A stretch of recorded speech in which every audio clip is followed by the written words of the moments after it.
within and surrounding Baltimore. Don't ask him about preseason games, oh no. Stuffing things in Griffin Basso. Despite it being on the internet, he can call it what he wants, so Glenn Clark Radio. Glenn Clark Radio. Glenn Clark Radio.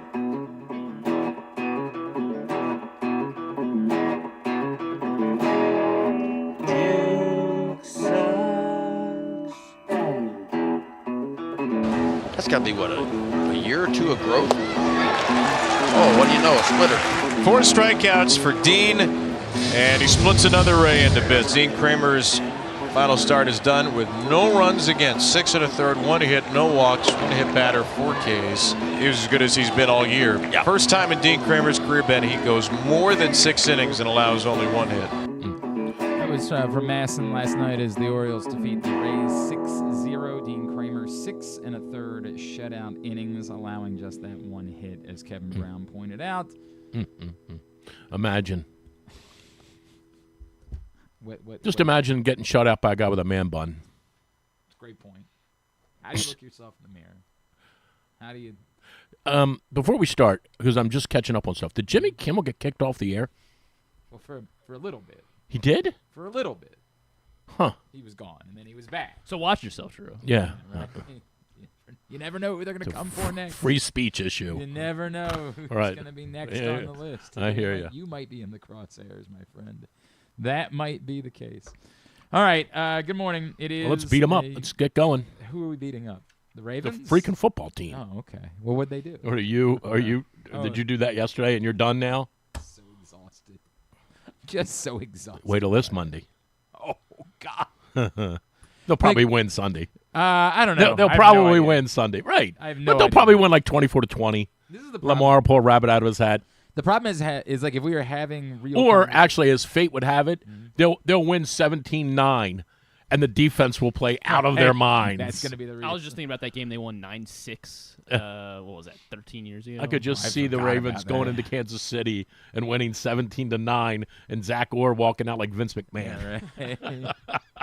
Just strut the whole thing. Oh gosh. Drew Forrester is here for a Would You Rather Wednesday edition of the program. Today's show is brought to you by Game Day Men's Health in Owings Mills, Frederick, and Columbia.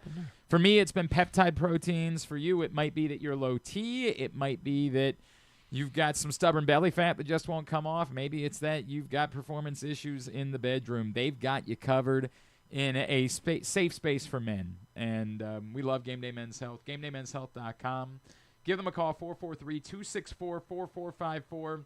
In Owings Mills, in Columbia, 443-266-3505. In Frederick, 240-931-3717. They'll give you a free testosterone test. Complimentary, no questions asked. You just want to know? Just don't feel like yourself?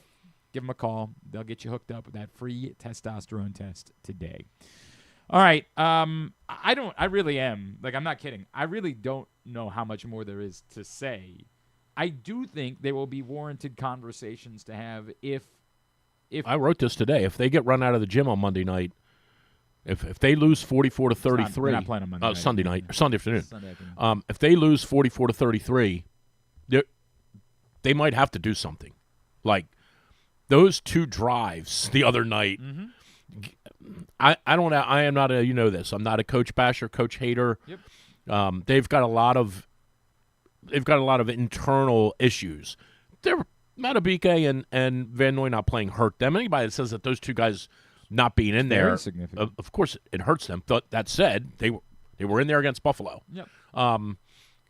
If they get clobbered on Monday night, if the Chiefs throw in their 35 or 40 points, and it looks like it did the other night. Oh, I think a Chiefs team that can't run the ball right now. Right. If they were to somehow gash the Ravens on the ground on Sunday, if all of a sudden Isaiah Pacheco, Kareem Hunt look like Jahmyr Yeah, if Gibbs they run and for David 140 yards or something, I think they're in a bad spot. Now, I wrote today, I don't have it off the top of my head, but The favorable thing for them is the schedule definitely, cupcakes for them over the next 10 weeks. A lot of people have been making. I don't agree with the idea that it cupcakes. All right, Texans automatic win. I understand that we think the Texans. And Okay, look, the Texans are terrible. Right now they are. Texans win. But they're also a team that has more talent. All right, don't be a Debbie Downer now. Stop. Texans win. I'm the Debbie Downer. Rams toss-up. I'll give that a toss-up, right? Utter toss. Yeah, Beat I'll them give last that. time they were here. Even though it's in Baltimore, Like we beat toss-up. the Lions.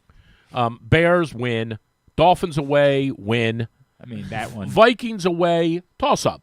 Yeah, but Yeah. the Dolphins game is Thursday night in Miami. We know, Who we know how cares? those go for the Ravens. Browns away, win. Jets home, loss. Jets home, win. Bengals home, win. The scheduled turns for them. No, Bengals is in Cleveland. Or sorry, you were No, saying Bengals. Bengals are- Sorry. I was looking at Browns. I was looking at the Browns is away. The schedule does turn for them. So, John's or Eric's. This defense. If this defense, I know the defense is like not. you keep trying to tell me about how the schedule's changing. If this defense is going to play like this, But no one's. there ain't an easy game on But the those schedule. teams aren't going to put up 40 points on them You or think- 30. You think You're Carson right. Wentz is still playing for the Vikings in Week 10? Maybe. Apparently, Well, Kevin O'Connell has not been fully committed that J.J. McCarthy is just their quarterback no matter what. Apparently, the way that he's responded is Well, Carson Wentz just put up 48 points. right. Or 28. The defense, But anyway, that just in general, they got to get through this week. And even if they're 1-3, if they lose this week 24-20, okay. But if they Right. get beat 37-27, This is much like the Mike McDaniel conversation from a week ago, except that we weren't going to be again. This is why I do get exhausted. did he by get it. fired, by the way? He did not. Okay. I get Thought I exhausted saw something by on the this internet 'cause that he did. all we do is Harbaugh, and I get Well, of it. course, right. And for what it's worth, there on the macro level, there is a Harbaugh conversation. There is. They can't hide from that. If this continues, he's going to pay the price for it. I'm not reporting that. He's going to have to pay the price for it if this continues. What do you mean if this continues? If it looks like Getting their asses kicked like they Yes. did if that defensively, happens, he's you're just definitely out. but you're just talking about if it's all cosmetics, right? If they lose the other night 21-20 because, of the way they always lose, yeah, right. Ajabo But I hits don't the know. quarterback You in the say helmet. that. If that stuff keeps happening too, he's going to have to pay for the. There is a Right. little bit of a, there is no. There is a little more- bit of you that win a Super Bowl, we have to can you. Kinda. Yeah. It's awfully close to that. And again, I'm not willing to say that definitively because I do think there are things that can happen in the playoffs where, dude, if it's a fluky tip ball in the AFC Championship, Or game, if the that's ball the falls to difference. James Prochet in the end zone, he doesn't catch it. Something along those Right. lines, right? What do you do about that? So I'm The not two as great definitive. mysteries in our lifetime are the incident up there in Western Pennsylvania and Prochet not catching that ball. The incident in Western Pennsylvania. Yeah, the Trump shooting. Oh. And the Prochet not catching that ball. I thought you were talking Those about are the two. when we almost got into that fight Oh, at Monday Night Football. No. Oh, yeah. Those are the two greatest mysteries of our I lifetime. don't know, man. I think there's some That other Prochet mysteries. not- I'm pretty sure we still don't know what happened to John F. Kennedy. I'm Oh, pretty sure we do.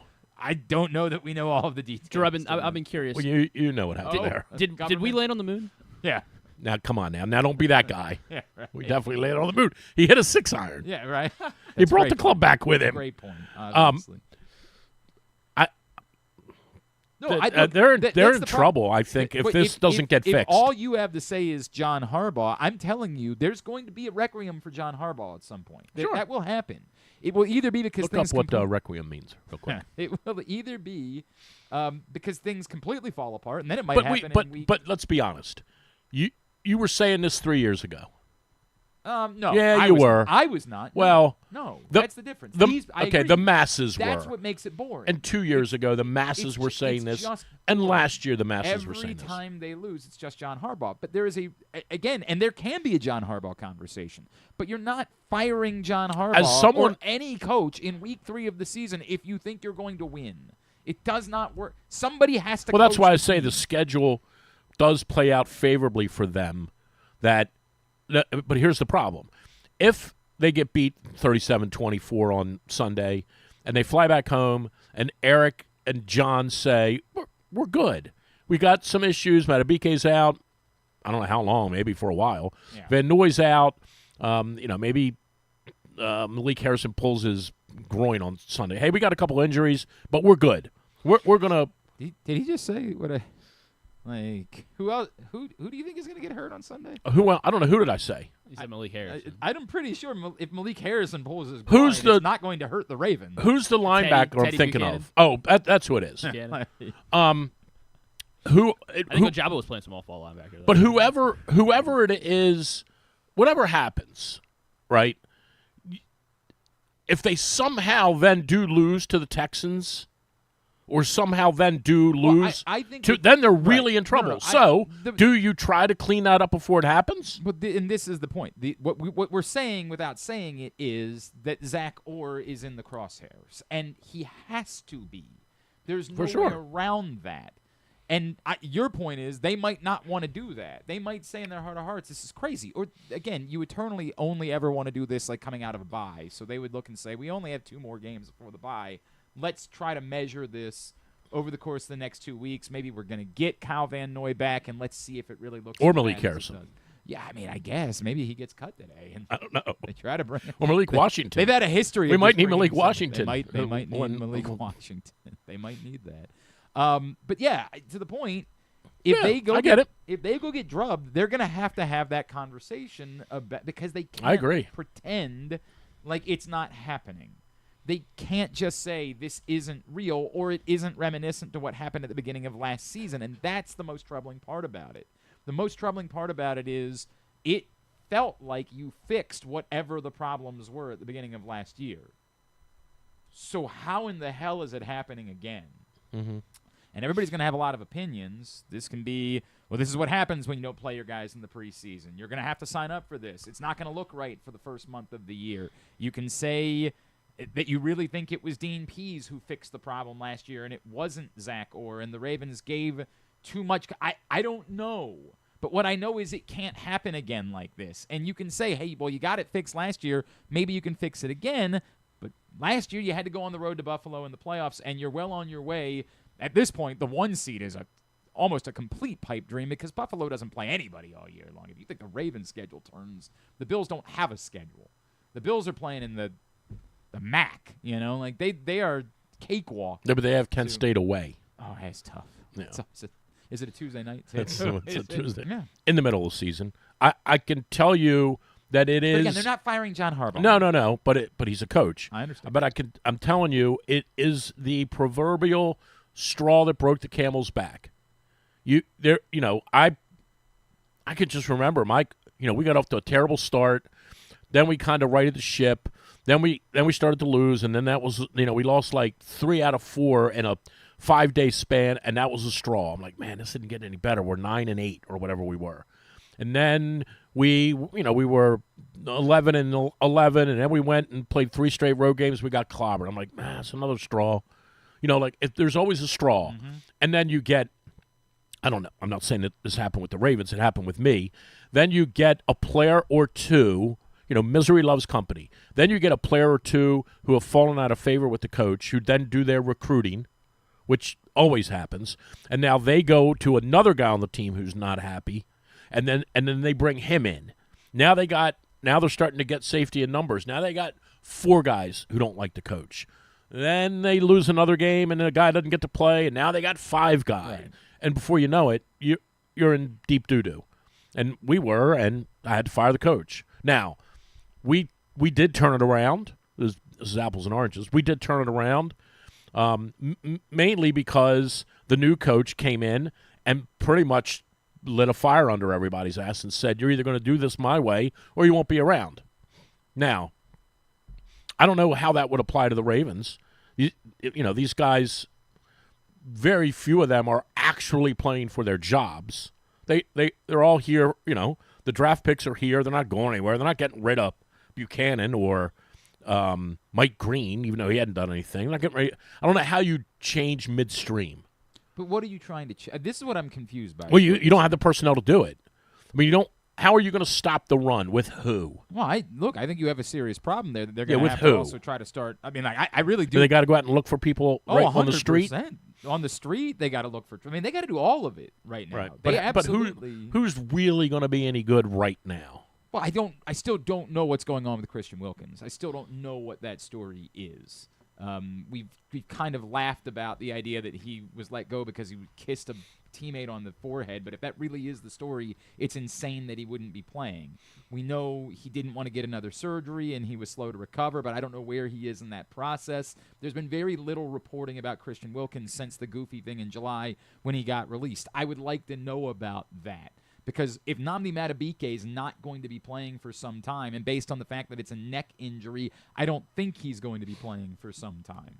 So they're going to have to address that. Now, they can address that via signing someone like Christian Wilkins if he can play football, but they're more likely going to have to do it by trade. And again, considering, I think John Harbaugh's back's against the wall, I would think that Eric kind of owes it to John to say, we are willing to be aggressive. We are willing to go do what's necessary in order to fix this particular problem.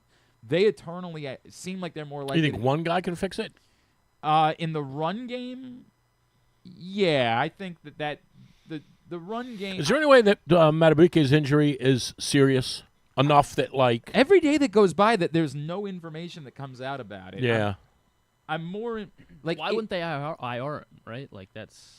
Because that's what because today could be the day he goes to see the next specialist in New York feel City. Like it might be a question right now of do I have surgery or not? Right. Right. If he chooses not to have the surgery and chooses to play through it, then he can his play neck, soon. Right? This is his neck. If he and did he get hurt or is it? No, did he just wake up one day? Idea.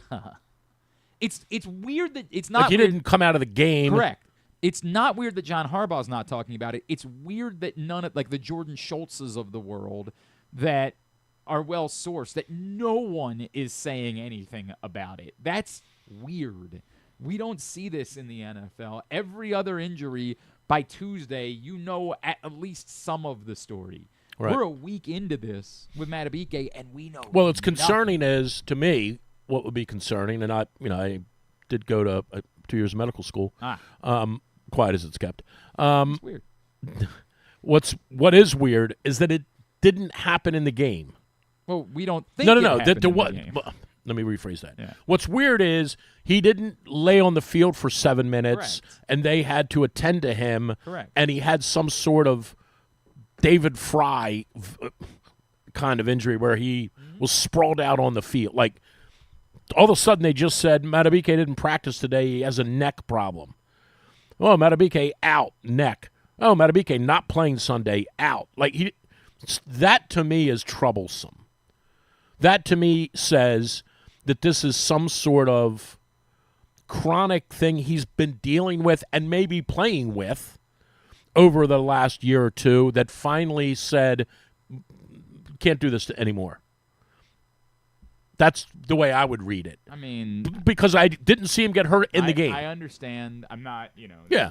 We're all wildly speculating. Right. We're wildly speculating because that's all we have. Right. We don't have anything else. And Van Noy is week to week? The word was the only report there was Jeremy Fowler had said multiple weeks. Okay. That was the story. And what did he do? Hamstring. High ankle sprain? Oh, hamstring. Okay. Yeah.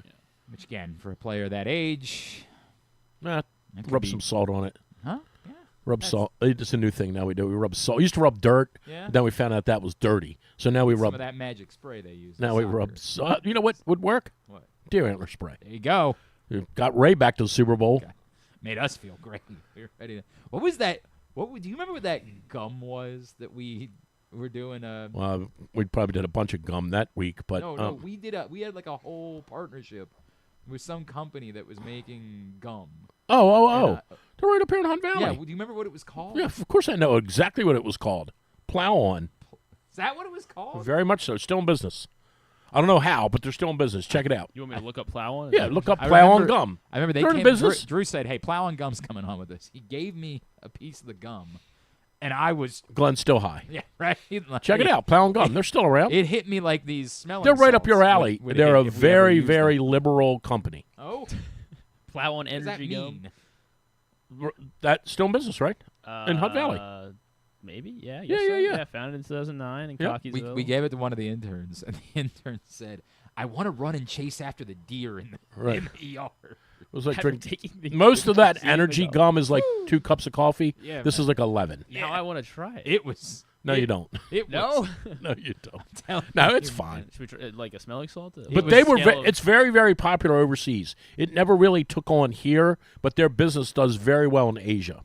Oddly enough. My point to all of this is Try energy gum. Try energy. Kyle Van Noy, right? Kyle Van Noy back on the field. My point to all of this is There is no point. there is a point. I promise. There's a point. Okay.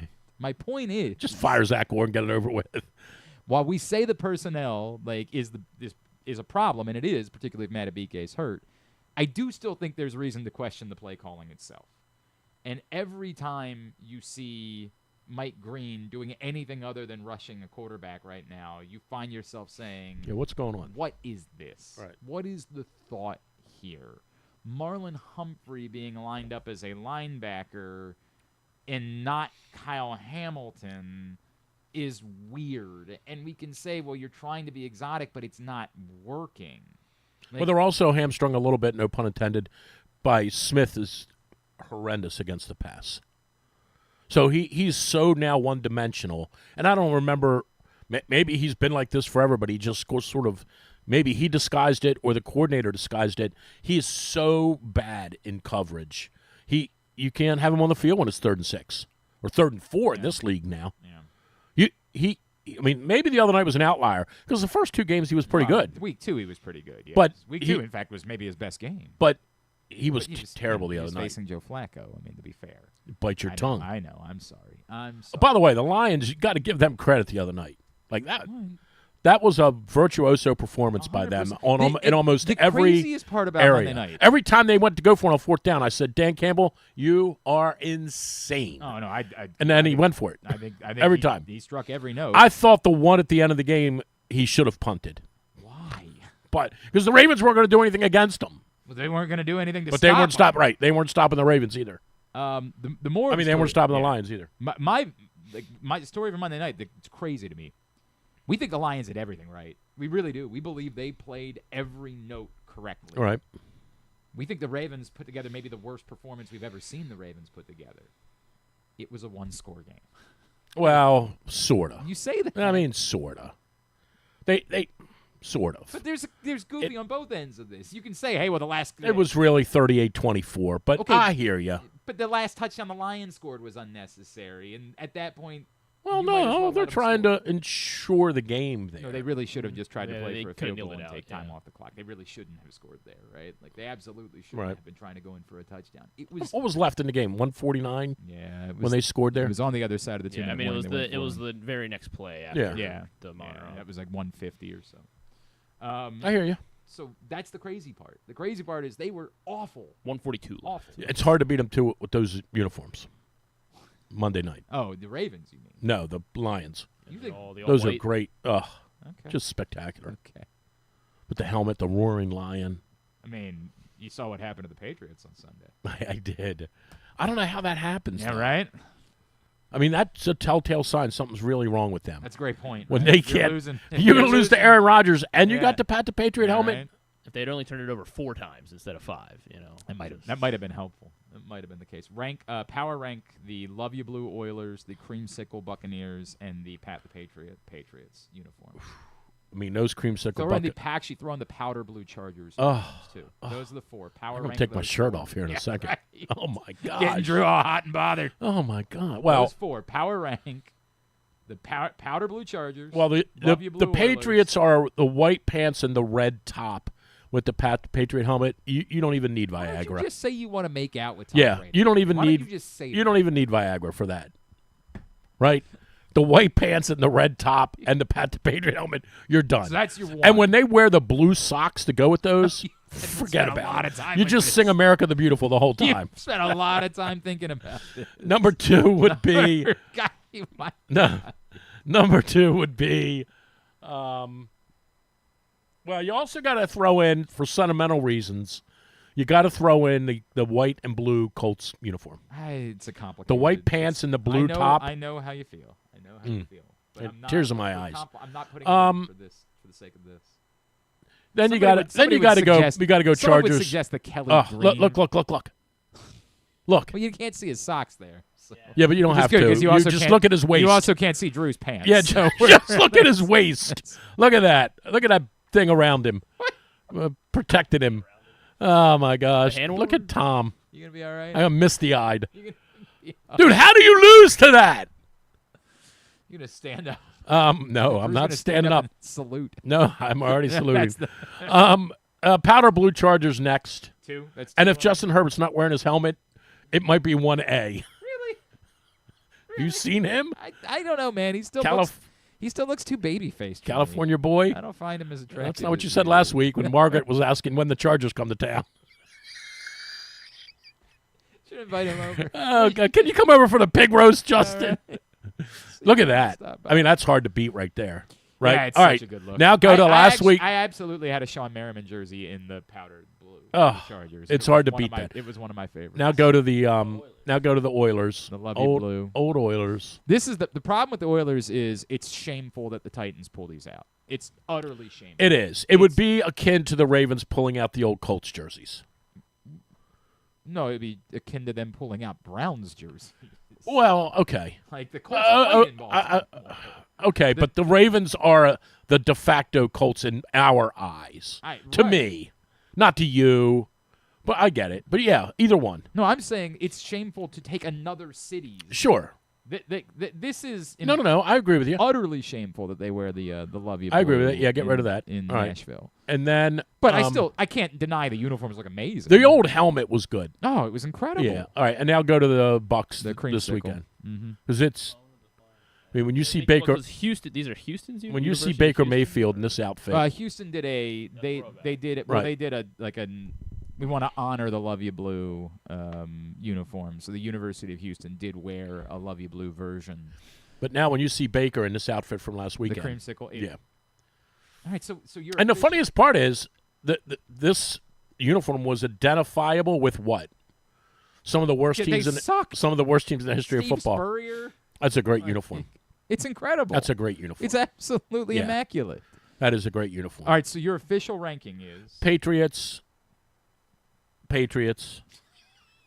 I got the Oilers at one. And Right? then Buccaneers. Oh, you're Pa- going Love You Blue number one? Yeah. No, well, you have no idea what you're talking about. I Patriots, would- Buccaneers, Chargers, Oilers. I would go Powder Blue Chargers one. They're nuts. And the Ravens in all black is 32.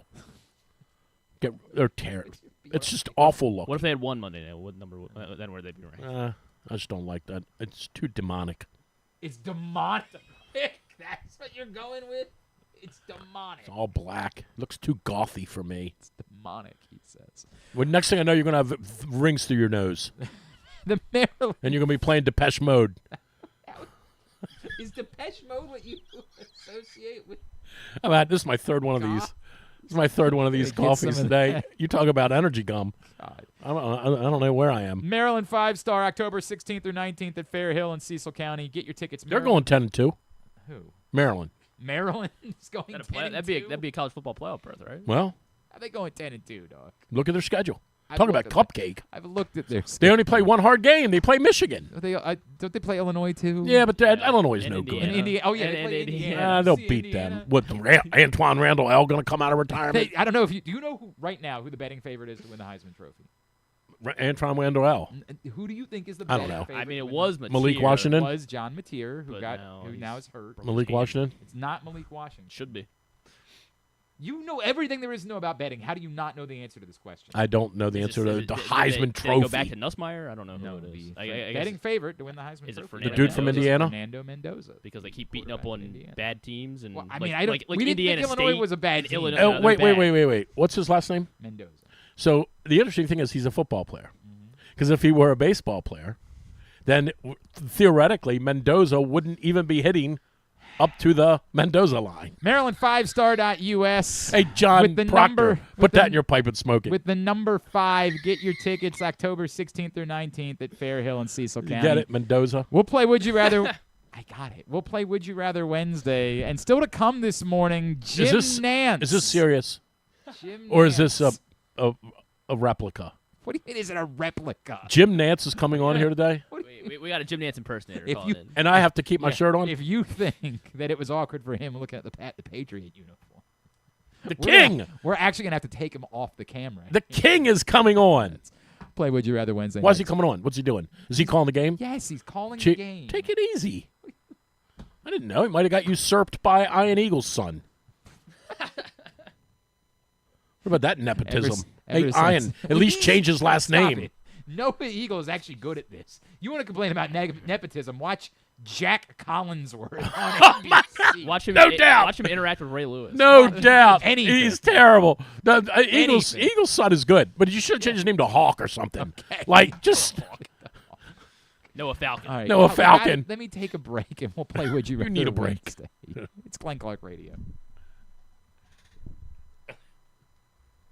Focused or not like yourself? It could be low testosterone. At Game Day Men's Health, we specialize in testosterone replacement therapy to help men boost energy, improve mood, and regain confidence. Our treatments, including testosterone cypionate, are safe, natural, and tailored to fit your lifestyle with weekly injections or pellet therapy. Get started today with a free testosterone test and feel the difference. GameDayMen'sHealth.com. Game Day Men's Health, where men reclaim their game. For fans of the Costas Inn, and who isn't, I have some great news. Now there's a second location to go along with 4100 North Point Boulevard. This one is at the Timonium OTB. This is Stan the Fan, and I have been a fan of the Costas Inn and Triantopoulos family for going on 30 years. They're open for lunch and dinner, same great Costas feel, same great menu and quality food you've been enjoying for well over 50 years. The exact address on your GPS is 2200 York Road, and their phone number at the new location is 667-406-1975. If you're new to the Costas experience, get ready for a real treat. All wrapped up in a new spacious dining room in Timonium at the OTB. If you want steamed crabs, you have them, and the full menu at 4100 North Point Boulevard. The number for reservations there at Costas, 410-477-1975.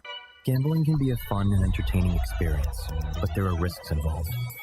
If you're planning on betting on the game at the casino or on your phone or computer, know your limit, stay within it. Set a budget and a time to stop.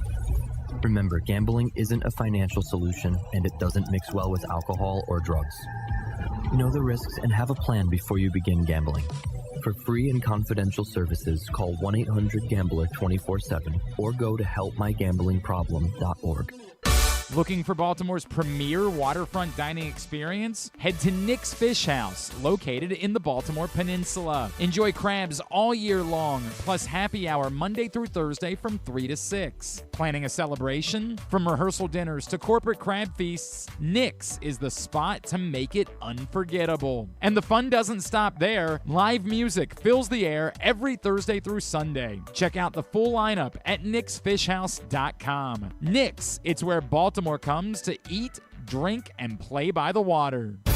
Game day gets even better at Live Casino. Score a live jersey on September 6th and bucket hat on September 27th. Plus, catch our big plays, big pays hot seats on select game days. When the home team scores, the prize pool doubles. And we'll give away a $50 sports and social gift card with every touchdown. Take it to the end zone at Live Casino.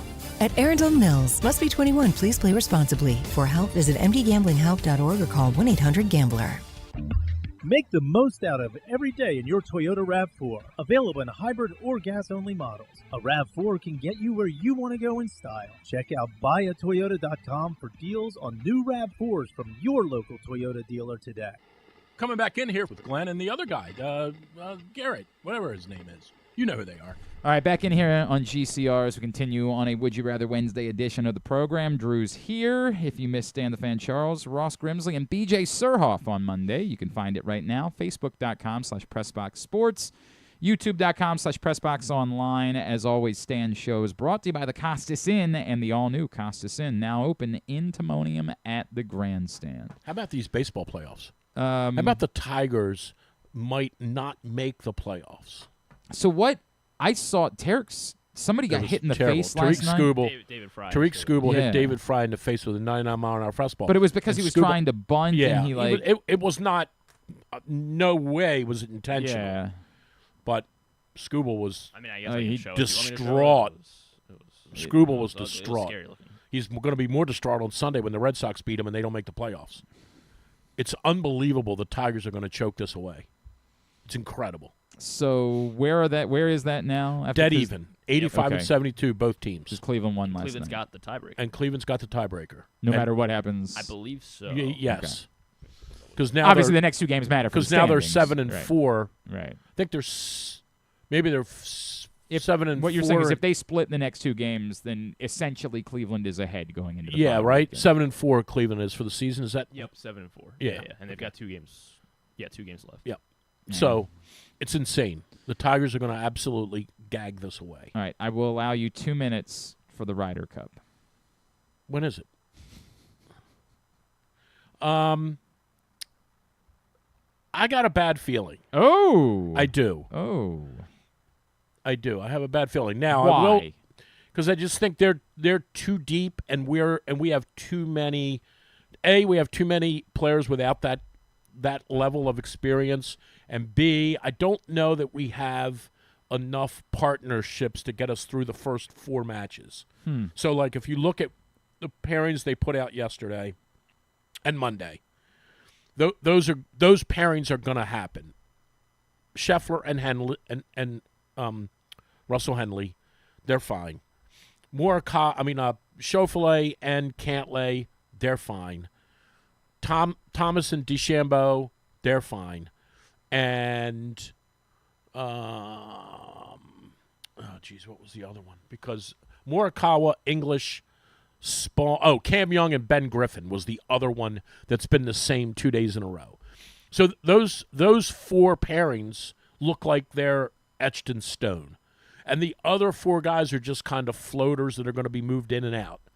I just don't know that we're deep enough.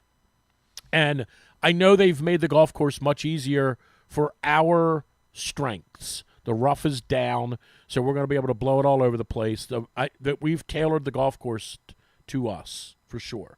But that doesn't hurt the European team. It doesn't hurt the Europeans that the rough is down. It doesn't hurt the Europeans that the greens are a little faster.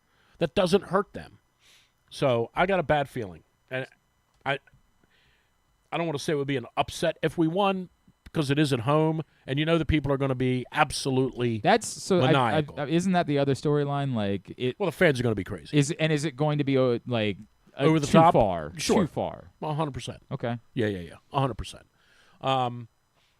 I don't know, 15-13 Europe. I hope I'm wrong. Ooh. I just don't feel like we're deep enough. Wow. But the story of the event will wind up being, and they've known this for the 6 years since they announced it, the story of the week will be the behavior of the fans.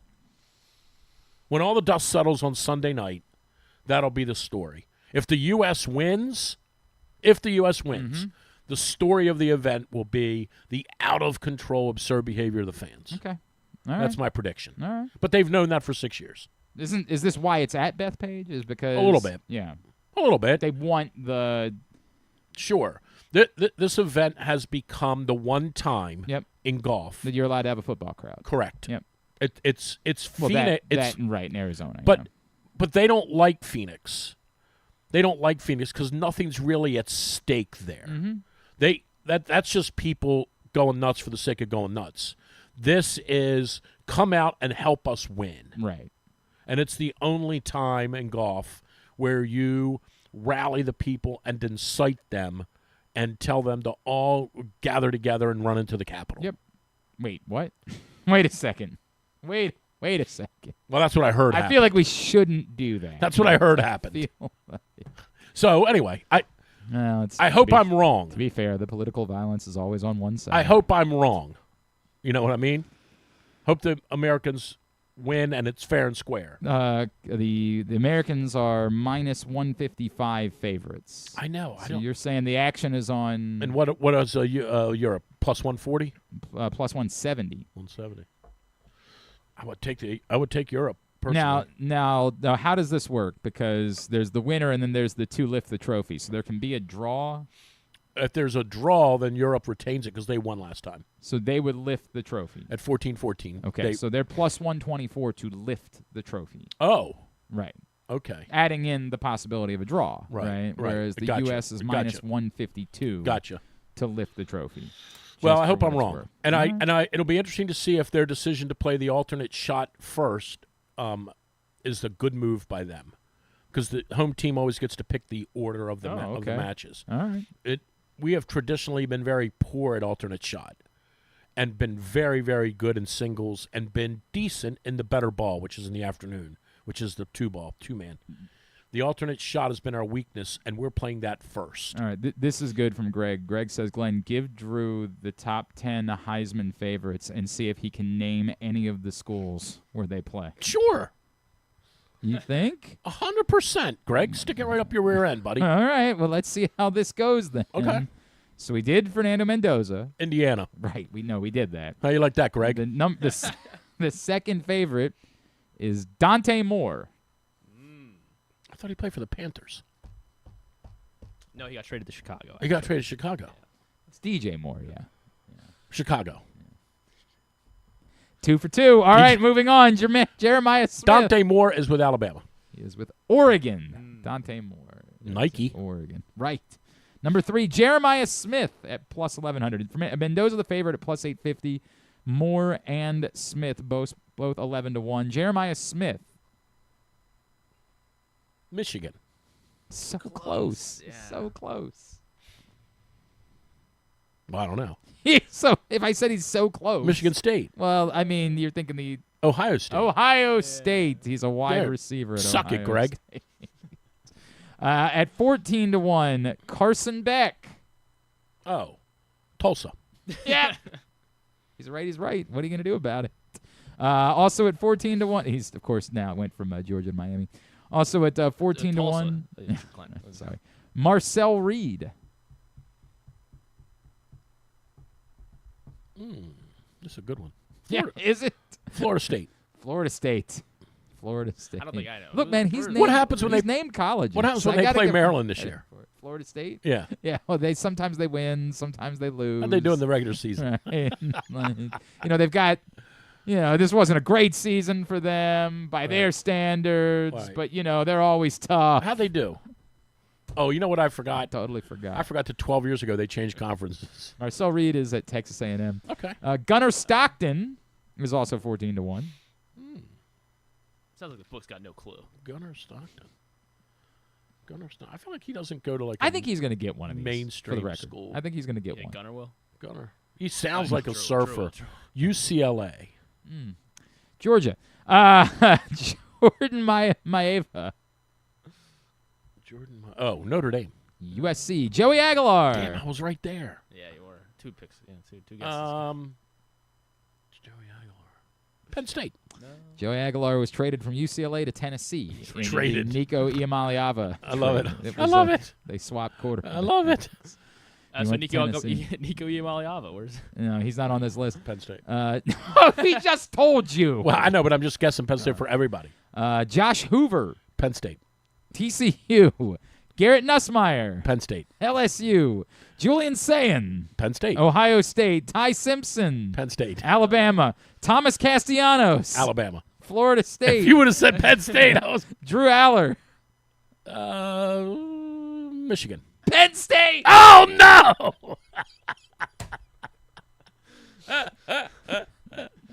Oh man. Oh boy. I don't follow college football. It's a bunch of charlatans, all of them. I hope the whole league goes out of business. I mean, I hope the whole thing goes out of business. I hope every college runs out of money. I can't stand it. Right when Maryland's ready to win a championship. I'm serious too. Now this is not shtick. Why do you care? I hope it all goes out of business. Why? Because it's a disgrace. Well, how is it any more of a disgrace than anything else? Well, that's true. Have you been to America recently? That's true too. Have you what in the world makes it stand out than anything else? I don't know, but it's terrible. Get rid of it. Have you seen they're having some fun with Bruce Pearl? Did you? Did you see? Did what they say happened really happen? What that he? With his part? iPad and his wife reading. I don't know. I don't know about any of that. But did you see that there was a tweet that they found of Bruce Pearl's where he called out LeBron James for nepotism when it came to Bronny? Like they found Bruce Pearl going in on LeBron James about nepotism. Oh, no. No. Yeah, not. And then they announced that his son is the new coach. Oh, no. But the internet always wins. They always will, dog. The internet will. Someone when was that? 2013. Yep. Someone kept that Bruce Pearl tweet and said, "Bruce has got a 9-year-old son, but someday he's going to be the coach." Once he had shared a clip of Stephen A. Smith going off about nepotism and retweeted it and said, "Preach, Stephen A." Oh my God! And now he's decided to let his son. All right, let's get to the king. No and doubt I don't about mean it. Arnold Palmer. No I doubt mean the about king, it. the real king. This Sunday, Ravens-Chiefs on CBS, and that, of course, means that we will get to hear the tones of our next guest, who had just celebrated. Take off my hat and bow. Settle down. This man just said, what did you get him for his 40th anniversary at CBS, Drew? What did you get him? A green jacket. Yeah, he deserves it. He, of course, is the great Jim Nantz, longtime friend of ours, and he's back with us this morning here on GCR. Jim, it's Glenn and Drew. We get chills every time. I only Thank come you. in for this. I don't even come in anymore. I just come in for this, Jim. Hey, listen, I get chills being able to have the two of you in there together. So, Drew, thanks for coming in today. And hello, friends. I'm excited about this game this weekend. I know there's a lot of unhappiness right now in both towns, being 1 and 2. Hard to believe that one of these teams are going to walk away 1 and 3 on Sunday. It's not going to be the end of the world for either one of them, whichever one comes up short. But it is not quite exactly what we thought it would be on week 4 going in. Jim, where are you with the this is going to be the storyline in these two cities this week. It's going to be the who needs it more. All of the talk shows will do it. And I realize that it doesn't really matter because someone's going to win the game. It doesn't needing it more isn't going to be the difference. But which team do you think is in a more, I don't know, a more pressing place to get this win on Sunday? I would say that's a great question. I would say Kansas City is more pressed. It's a home game. They're in a division that has a team that's fully capable of winning the West, and that's the Chargers. And you look at Baltimore, the downside here for the Ravens, if they're 1 and 3, I still like them to win the division. You know, I'm going to have them rated higher than Cincinnati, which I just had a front row seat for that debacle the other day up in Minneapolis. And, of course, they've already beaten Cleveland, and they should have no problem being better than Cleveland at the end of the year. Who knows? So now you're talking Baltimore and Pittsburgh, and I still like the Ravens over the Steelers. So, it's not – I'm trying to walk people in off the ledge here. If it's 1 and 3 walking out of Arrowhead, I still think this could be everything the Ravens want this season to be, given the time to adjust, get some players, especially the two guys on defense, get them back healthy. But Kansas City's got to be careful. The Chargers are for real. I appreciate your attempt, but you're not going to get them anybody off the ledge, Jim. You're just not going to be successful if that were to be the case. Jim, which of these two team starts are you more puzzled by? Like, because I feel like we are certainly struggling with the Ravens, particularly defensively, the start they've got off to, but they were right there with the Bills to win that game. The Chiefs, to me, just don't look like the Chiefs, and somebody would say they didn't look like that a year ago, but yet, there you were calling another AFC title game win for them. Which team have you been more surprised by their start to this point? I think the biggest surprise for me is that Baltimore has lost those two games. That first one against Buffalo, it's going to hover over this season for a long time. It could anyway. That was clearly a game they had won. And I think that's the most puzzling thing of all, that they put up 37 points a game, 111 points, 111 points, and you got a losing record. That is astonishing. And they still, though, strike fear in everyone who plays them.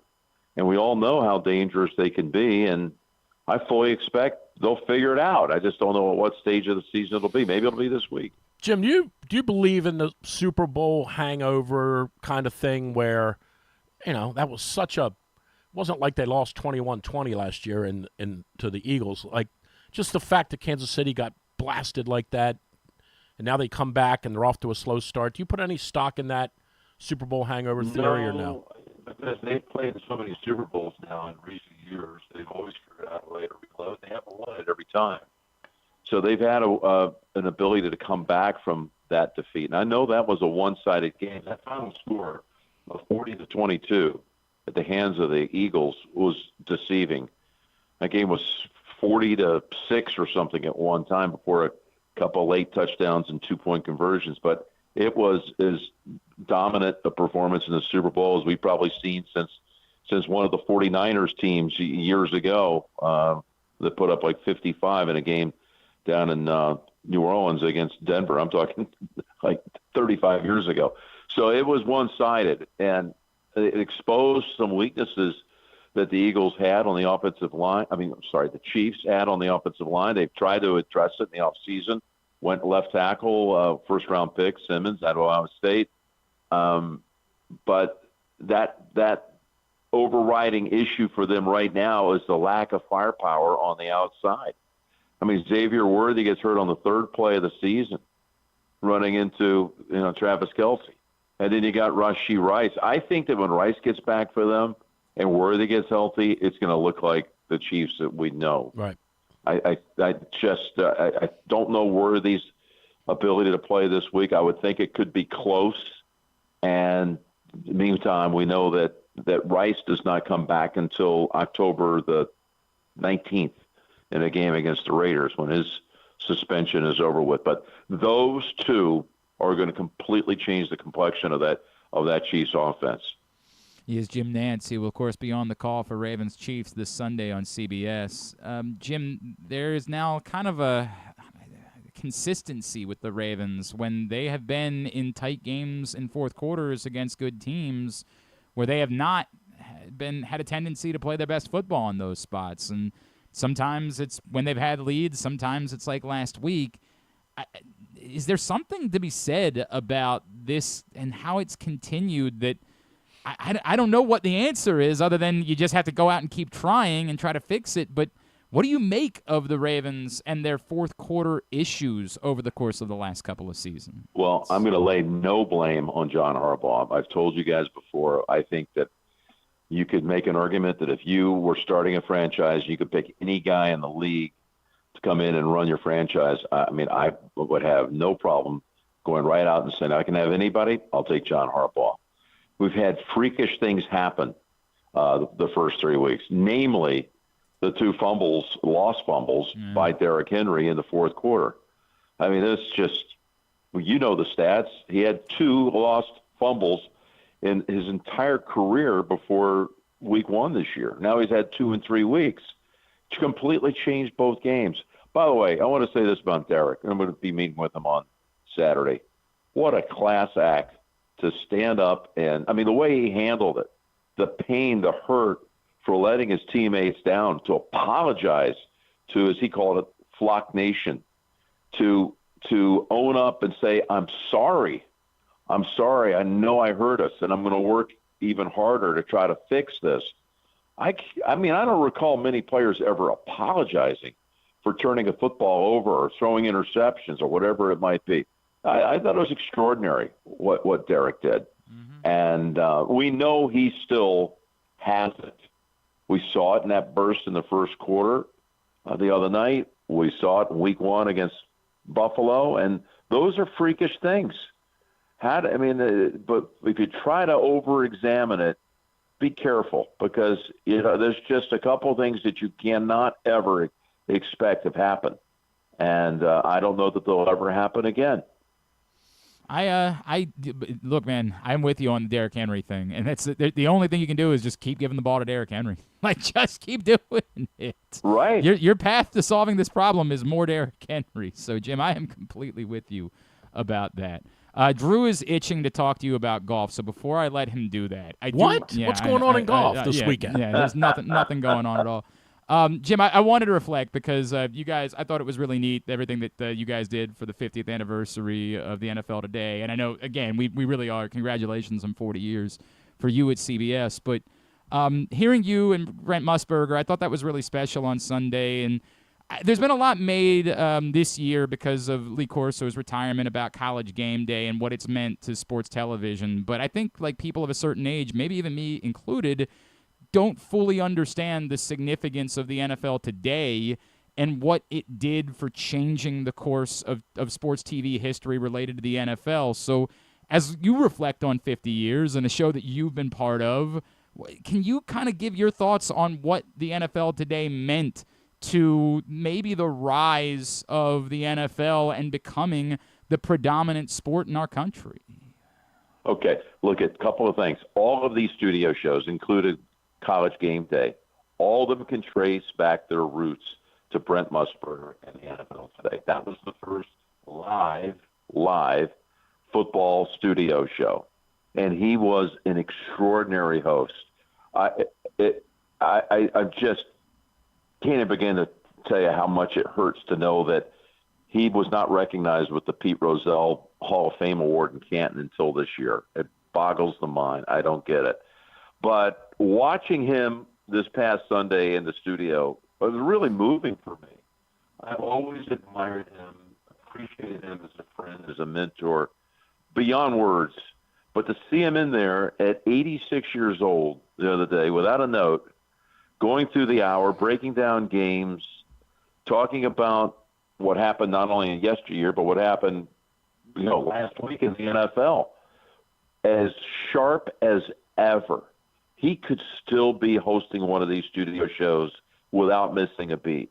An enormous talent. I mean, truly one of the greatest of all time. And I don't think anybody's, by the way, you said it, I'm one of 4 to ever host the NFL today in its 50 years. I had a 6-year run before I moved out to the games.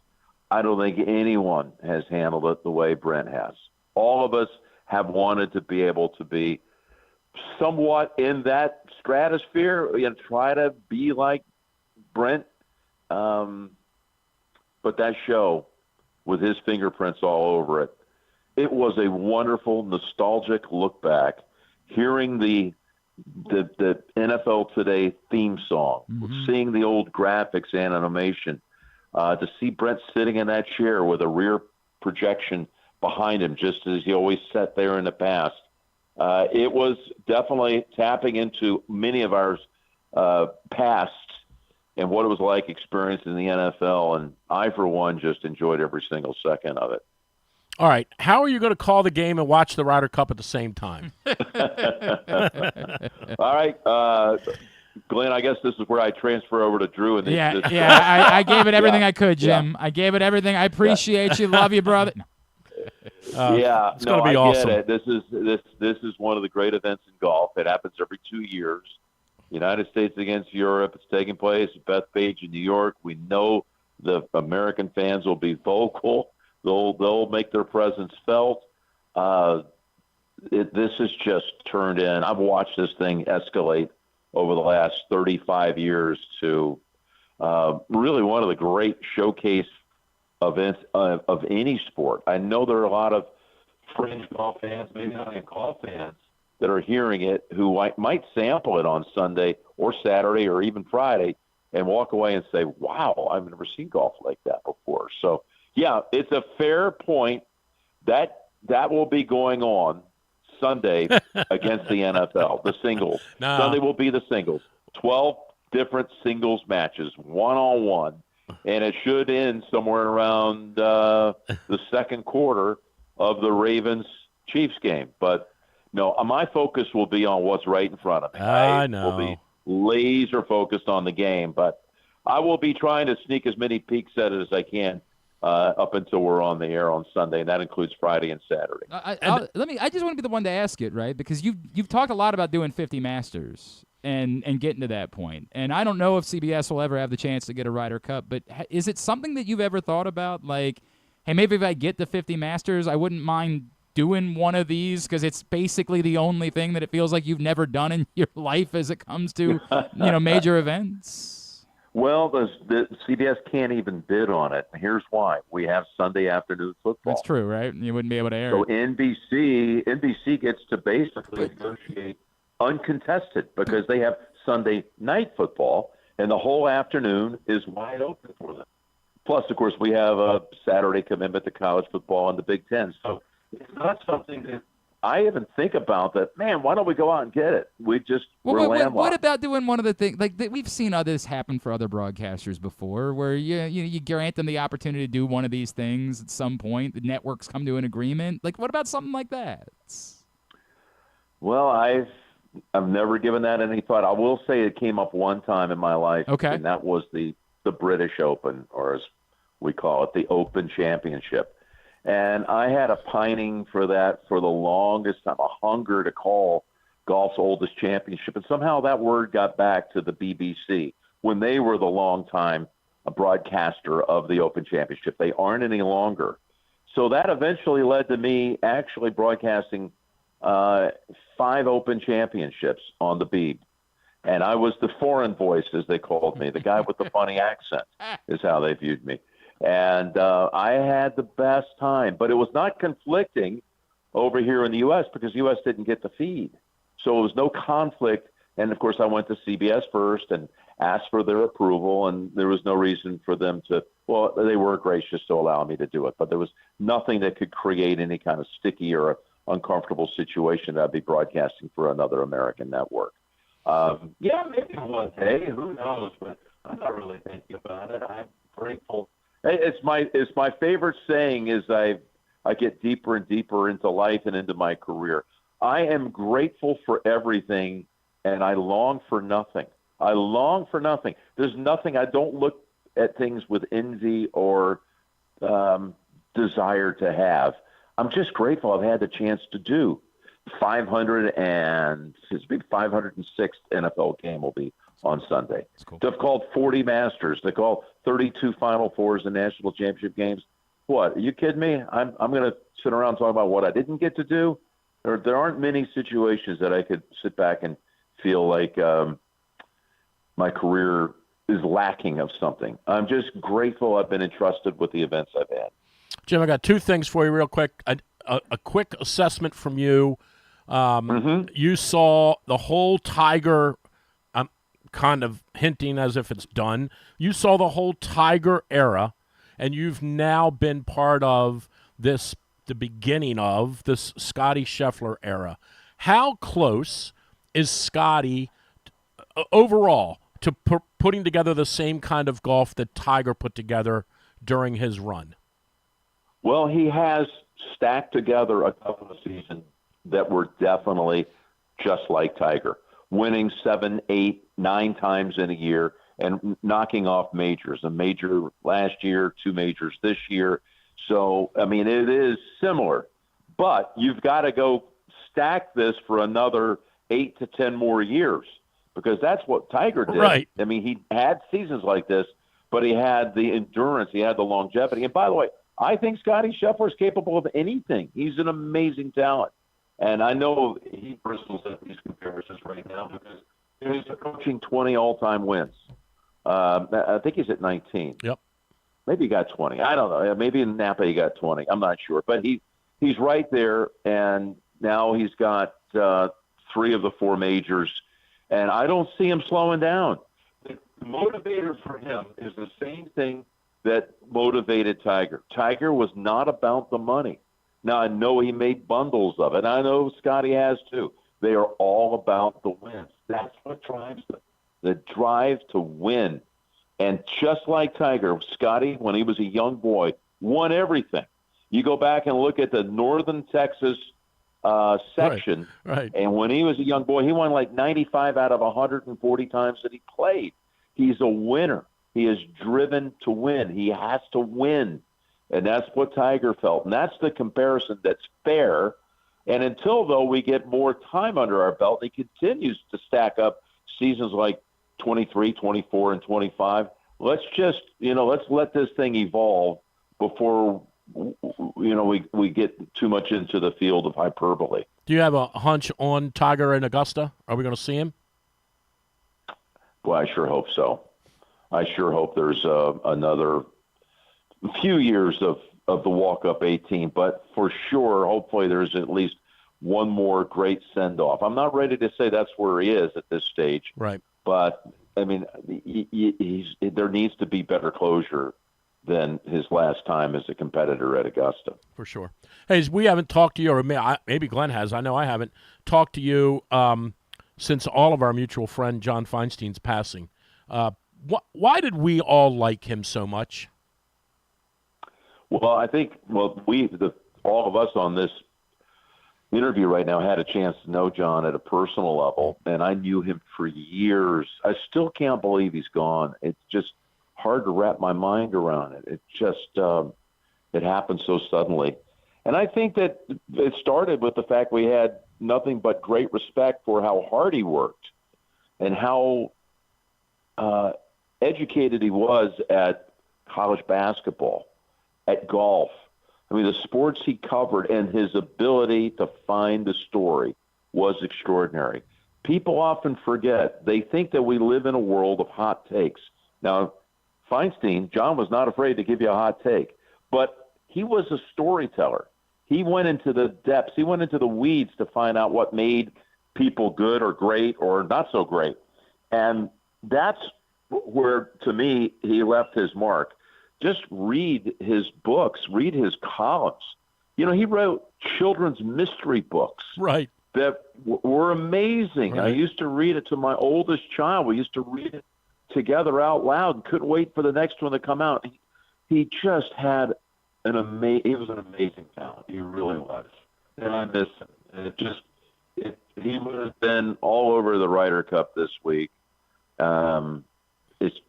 would have been opining right now about Bruce Pearl and Bruce stepping down. He would have had some backstory on knowing Bruce for 30 years ago, and he might have been coaching up at Milwaukee where he first kind of made his mark. But he just had great relationships and an ability to get to the heartbeat of a story.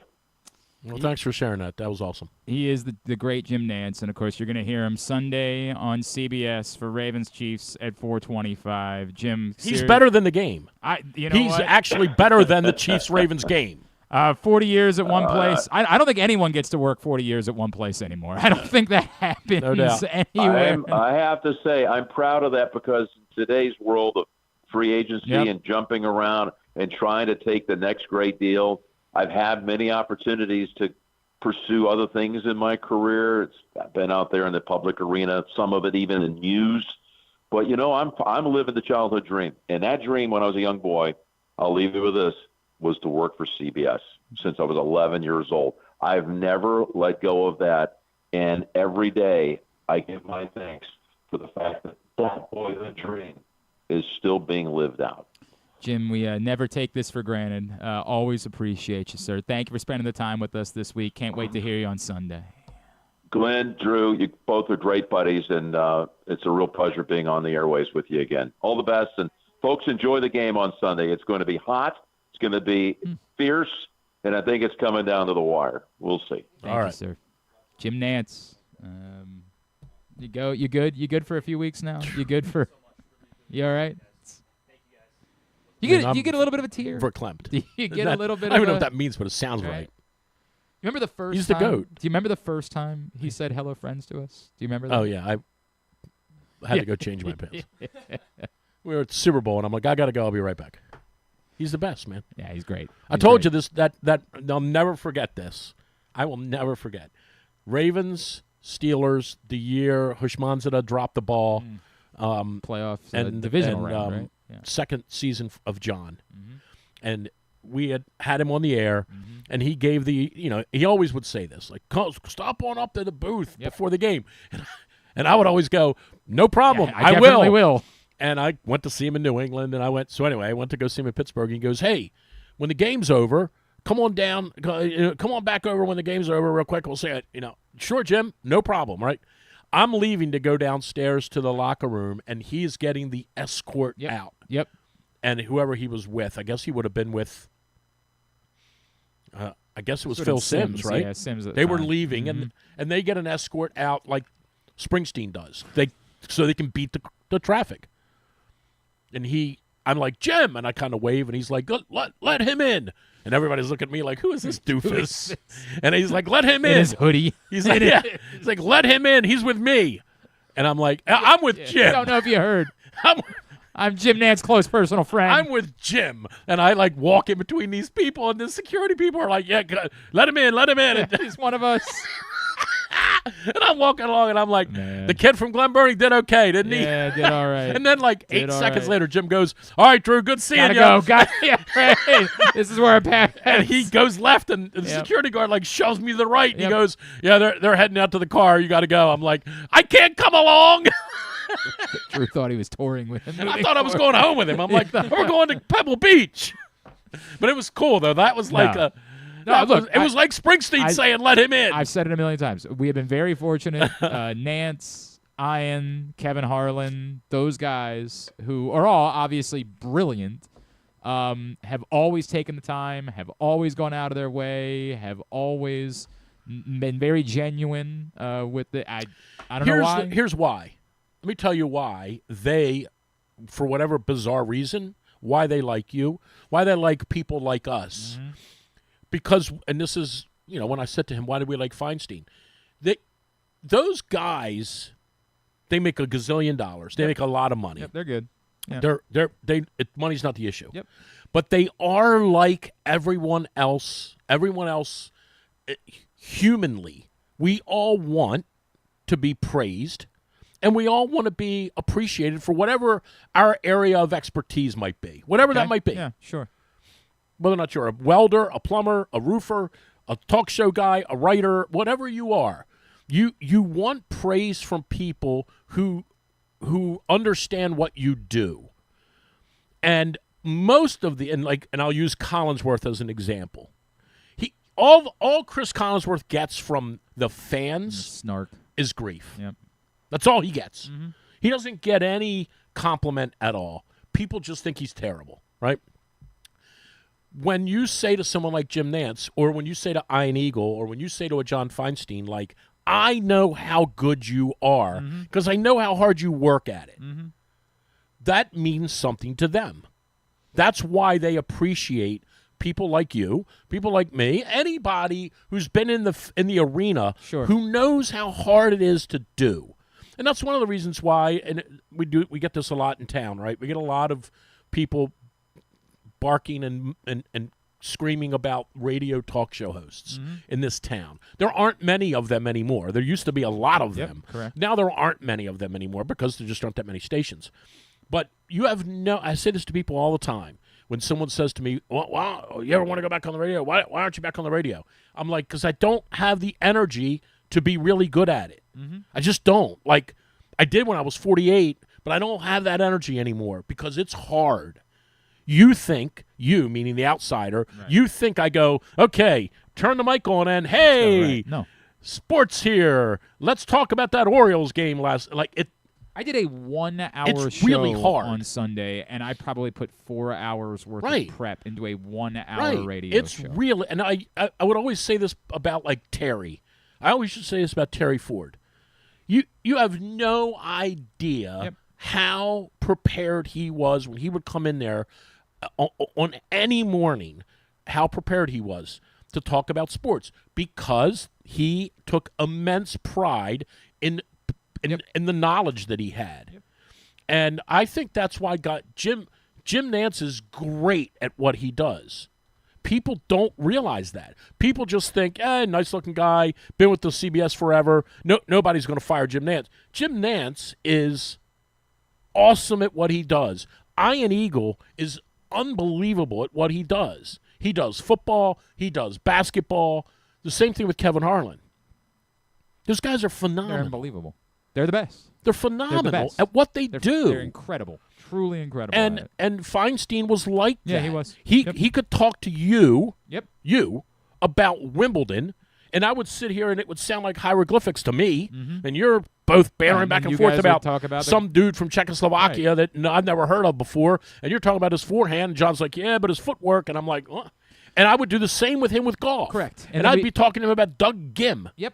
Whatever that is. And then we'd both talk to him about Towson basketball. Right. Right. Correct. And people have no idea how incredibly talented these people are. So when we get them on the air and we joke around about how great they are, but they know we're serious. Like, dude, I know how good you are. I know you call a Final Four, a Super Bowl, and a Masters, and I know how hard it is to do those things. I'll add to it, these guys don't have to do this. They do not have to do local interviews these weeks. Of course not. They would tell you that they do appreciate doing like 1, maybe 2, because it does give them a sense for what the conversation is among the people in that city, because they're going to be broadcasting to that city. And so it helps them speak more directly to the city by knowing what the conversation is that week. They'll tell you that. But again, the fact that every single time that one of those guys is doing a game, they're always willing to come on. I've never taken it for granted. Yeah, it's amazing. Always appreciated it. Real quick, Would You Rather Wednesday. Somebody's getting a $50 gift card to Miss Shirley's today, which seems like something that you would want. Their coffee is so good there. I was there on Sunday, in fact. My cousin's son is leaving for boot camp. He is headed down to Fort Benning. Yep. Oh, really? In Georgia? So I said, before you leave, he would go with me to serve breakfast at Helping Up Mission over the years. Okay. And we would sometimes afterwards duck into Miss Shirley's on the way back. Oh, it's the best. And so I told him I would take him to Miss Shirley's one time. Is there a Miss Shirley? I actually don't know the answer to that question. Legit. Yes, okay. John Colson says yes. I did not know that. I had what did I have on Sunday? I had probably somebody who turned Proctor down for a date. I had that's my guy. I had the Bayou omelet when I was there on Sunday. It was so good. She said, John, I'm actually 81, John. What the hell? Why does he get one? Because he comes in here every week for free. The hell? Well, let's not have that conversation. But I gave you. I did have. Well, one. I don't know how I'm going to spend $500, but thank you, John. Would you rather, number one, the Ravens get aggressive and make a surprising move this week? Would you rather it be that they trade a third-round pick for oft-injured but currently healthy Dolphins edge Jalen Phillips, or trade from the latter rounds and bring back Kevin Zeitler? Ooh. Ooh. Well, I'll go with the edge guy. I mean, I'll go with a more pressing need. Sure. More pressing. For sure. All right. Yeah. Trade a third for Zeitler? No, third for Jalen Phillips. I don't care about the trade. I mean, who we from get. the late rounds to bring back Zeitler. No. Yeah, well. Yeah? Yeah? Nah, Is Van Noy back in 2 weeks? I don't know. I can't give you that. You want just answer the effing question. Phillips. Yeah, probably go with that guy. I just probably go with the defensive guy. He's barely played the last couple of years. Phillips? I think I'm actually leaning How many games towards. does Phillips play? Like, I think you can get the I don't know. You have the internet. Why are you doing this with me? You asked me. You act like you don't have the internet over there. Jalen Phillips has played. Hello, friends. I'm not even mad. I actually enjoyed that. Hello, friends. Jalen Phillips has played. He played last year 4 games. The year before he played 8 games. And he's played Sounds like Bateman. Yeah. Well, what are you talking? You've already lost that bet. You're about to lose it again. Yeah, all right. Like, what are you doing over there? Number 2. Okay. Would you rather? I'll take Zeitler then. I'm taking Zeitler. Okay. Very good. Bring him back. Would you rather? And Mike God. Does his wife come back to town? I would think so, yeah. Get on the internet, yell at people. And Mike McDonald. I didn't know she did that. I think she did. That? Yeah, when her husband would have a bad game, she would yell at people. Would you rather, as you might have heard yesterday, that Major League Baseball is going to put ABS into play for next season? Would you rather they stick with the 2 challenges per game or just go fully automated in 2027? Well, I don't like fully automated. I just don't like it. Like, I mean, I just don't. That's a bad, we're heading down a slippery slope when we do that. They'll stick with the 2 challenges. It's fine. Okay. But I know what you're going to say. The pitchers shouldn't have to umpire the games.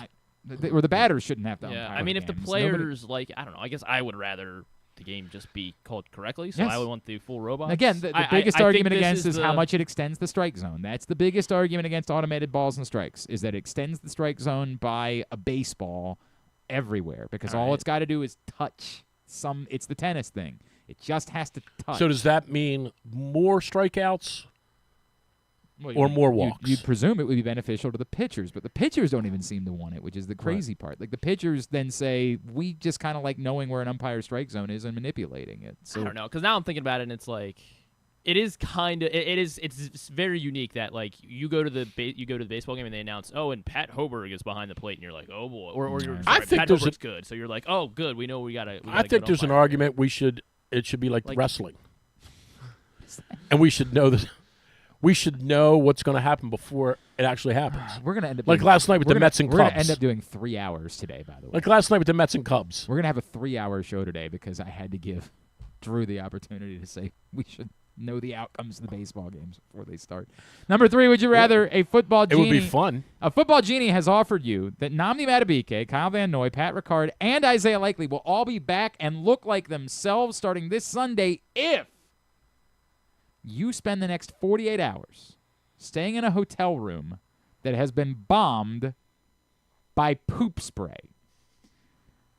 Or, I'm going to pass. Now, I need to give you a little more information. Okay, yeah.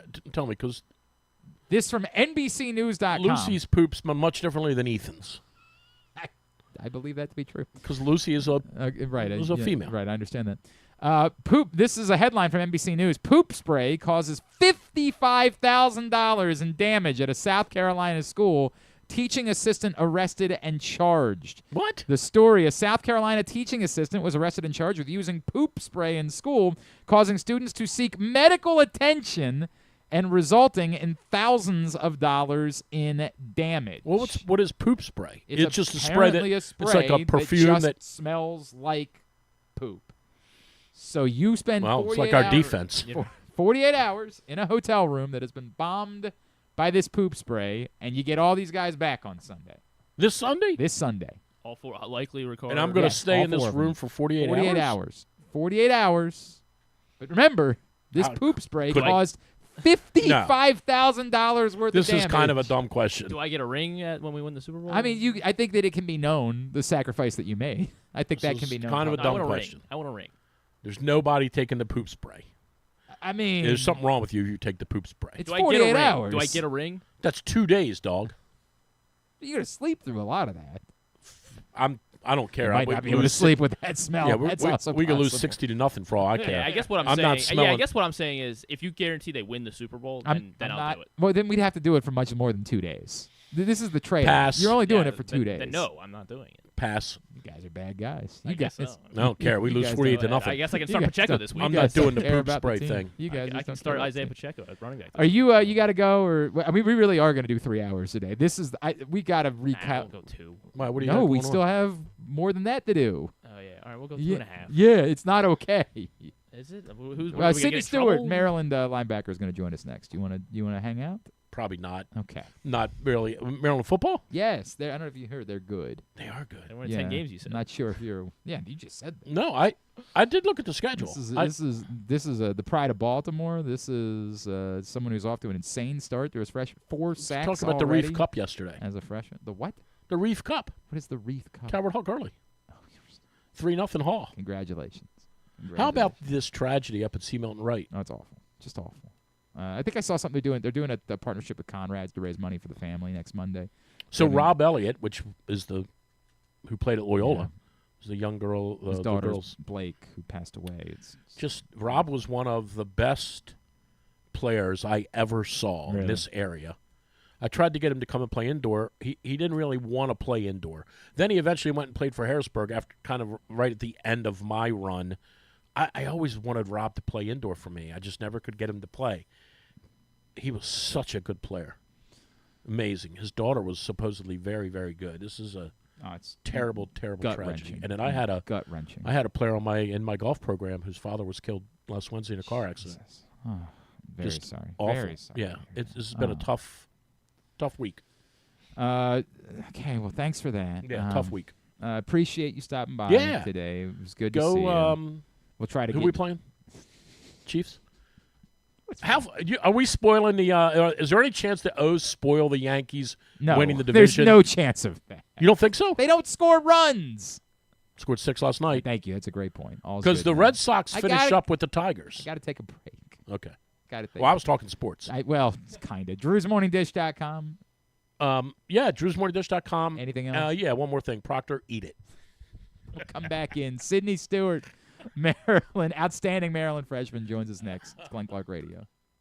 For fans of the Costas Inn, and who isn't, I have some great news. Now there's a second location to go along with 4100 North Point Boulevard. This one is at the Timonium OTB. This is Stan the Fan, and I have been a fan of the Costas Inn and Triantopoulos family for going on 30 years. They're open for lunch and dinner, same great Costas feel, same great menu and quality food you've been enjoying for well over 50 years. The exact address on your GPS is 2200 York Road, and their phone number at the new location is 667-406-1975. If you're new to the Costas experience, get ready for a real treat. All wrapped up in a new spacious dining room in Timonium at the OTB. If you want steamed crabs, you have them, and the full menu at 4100 North Point Boulevard. The number for reservations there at Costas, 410-477-1975.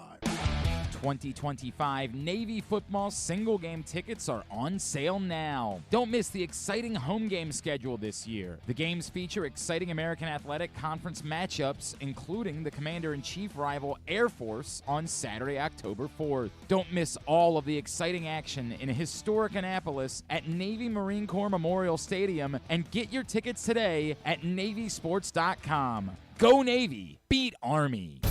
Game day gets even better at Live Casino. Score a live jersey on September 6th and bucket hat on September 27th. Plus, catch our big plays, big pays hot seats on select game days. When the home team scores, the prize pool doubles. And we'll give away a $50 sports and social gift card with every touchdown. Take it to the end zone at Live Casino.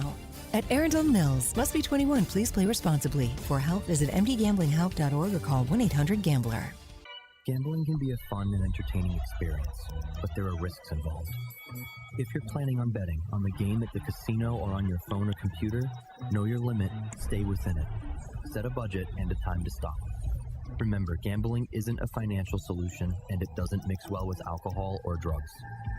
Know the risks and have a plan before you begin gambling. For free and confidential services, call 1-800-GAMBLER 24/7 or go to helpmygamblingproblem.org. The latest edition of Press Box is available now. On the cover, Bo Smolko profiles Ravens running back Derrick Henry and how the football legend has proven to be a unicorn at the position with the success that he's found after the age of 30. Also inside, Brandon Schwartzberg looks at Kobe Mayo's push to find rhythm at the big league level. And we mark the start of the college football season by meeting players from all 4 FBS and FCS programs throughout the state. Press Box is available for free at over 500 locations throughout the region, including 60 Royal Farm stores. Or you can read the entire issue online at PressBoxOnline.com, where you can also find great betting advice and the best daily coverage of the Orioles, Ravens, and Terps. Feeling sluggish, unfocused, or not like yourself? It could be low testosterone. At Game Day Men's Health, we specialize in testosterone replacement therapy to help men boost energy, improve mood, and regain confidence. Our treatments, including testosterone cypionate, are safe, natural, and tailored to fit your lifestyle with weekly injections or pellet therapy. Get started today with a free testosterone test and feel the difference. GameDayMen'sHealth.com. Game Day Men's Health, where men reclaim their game. Contrary to what some people believe, I actually like this guy when he sleeps. Glenn Clark, talking sports. All right, back in here on GCR. He's still here. You think we can just ignore him? Or? Like, what do we... This is awkward now. He's still... Didn't you tell him? We gave him a gift card. Like, we couldn't... Do you have any games circled yet? Caps games you want to go to with me? You're not going to believe this. Ooh, I'll go to some. You're not going to believe this. You got season tickets? No. Anytime they play the Panthers, Do you see I'm what in. Do you see what I'm What? wearing today? Oh, my Lord. Where'd you get that from? Well, I have a friend who's the equipment manager for the Caps. Okay. And so he every year gives me. He'll send you I've stuff? never had the heart to tell him I don't like the Caps. Who are the bite your tongue? Who are the who's your team? Who's I saw the preseason. I saw the preseason lineup the other night. Who are the Caps goalies? I don't know. Is Why it are not you Logan asking Thompson me this anymore? question? But who's the other guy? Is Charlie Lindgren not with them? I hate it here. We got Loogie. We got Loogie Thompson. I need to tell everybody the County Sports Zone is where you get all of your high school When's sports the season information. start? Stop! 2 weeks. CountySports.zone, proudly sponsored by your local Toyota dealer, buyatoyota.com. Now continue your nonsense. Yeah, I think Is Charlie's Charlie still Lindgren still on the team? Yeah, Charlie's still there. Okay. And Logan Thompson, right? Yes. Yeah, both okay, there. so that Lindgren just wasn't in the lineup the What other is night. happening here? Well, we're talking about hockey. How does Why? preseason hockey? I mean, I don't know. How does preseason? Do they like rotate goalies each period, or is I it don't know. like, No, but is it like the Lindgren- NFL where they're trying to avoid injury, or these games are like I guess more like spring training where I don't know, but he's goalie. Okay. Goalie of record. Okay. This is it, right, for Ovi? You have to assume. Remember when we said goodbye in the last segment? Remember when we? Yeah, but I got the itching to talk sports. Did you? Hey, Proctor, eat it. You want to go over more Heisman candidates? And No, see if I'm you can- good. That was actually one I of only my got 4 out of 10. That could be a TikTok. We could do. I got 4 out of 10. No, I you could go didn't on get about 4 how out of college 10. sports sucks. What If you want me to do that. Why? It's just Why? ruined. How? Ruined. What do you think of the Ole Miss LSU thing? What is it? What happened? Lane Kiffin's Yeah, daughter Lane Kiffin's is daughter. dating an LSU player, and he That posted seems- or she that- posted that- it. yeah, hard launched the Something- relationship. something. Right before the game. Right before That seems sort of distinctly Doesn't odd. it? That seems a seems little like weird. WWE-ish, It doesn't just it? seems a little weird. And then Lane Kiffin said, "Take the over" as well. Oh yeah, because somebody asked him. They were like, I on don't know. Twitter, he responded to a tweet. I don't know, man. All right, I don't disagree. I don't disagree with the idea of remuneration for these athletes. I don't disagree with that. Why are you still on this? But I wholly disagree with them getting millions of dollars. Why? So it's not the spirit of college athletics. What does that mean? Who's allowed to make millions of dollars? Well, me, but I Right, don't. but why are the coaches allowed to make millions of dollars? Because they're smart. What are you talking? The athletes are smart too. No, they're not. They're getting their money. That makes them very Have you smart. seen their SAT scores? Yes. You But see they're in my school to get. Have you seen mine? Yeah, right. But I saw what you got on your SATs. Yeah, barbecue Barbecue sauce. sauce, 100%. Are we doing what's? Nah, we're done. All right. We're going to be here for 3 I was hours. talking to my producer to figure out. We're waiting. All right, we're still waiting. Fair. Oh, we don't have a call yet? We can keep doing No, this? we want to get Sidney on video. We want to talk to Sidney Stewart on video. yeah. I understand. When he Yes. comes on, I'll leave. Is that the plan? Probably. That's the. I don't know. I might have to light him up, too. About what? About how good he's been? About how good Maryland is? I read the thing you wrote about Maryland the other day. You're raving about Maryland. I'm telling you, dude. They're on the. They got something cooking here. This kid at quarterback is really good. He's very good. There's no question about It's that. insane He's how good very- he is. He's very good. He's gonna be. He's gonna play in the NFL. From Chris. Chris says, I'm not talking more golf with Drew. I'm not doing it, Chris. Go ahead, Chris. I'm not. Come on in. Come on in. Have a seat. Go ahead. What one player, if the final match, if it comes down to the final match on Sunday, what one player do you want playing in that match? Oh, if it comes down to it, you would want Scheffler. Yeah, is that really obviously. hard? Is that really a hard question? No, but for the golf, you would want Scheffler. For the entertainment value of the actual event, you would want the final match to be Bryson versus Rory. Okay. Just for the atmosphere. Scotty would not elicit nearly the reaction that Bryson would. Scotty would be best for the golf, but if they could somehow, and they probably, this is depending on the way they set the lineup, it's all blind draw. So you set the lineup kind of based on where your team is point-wise.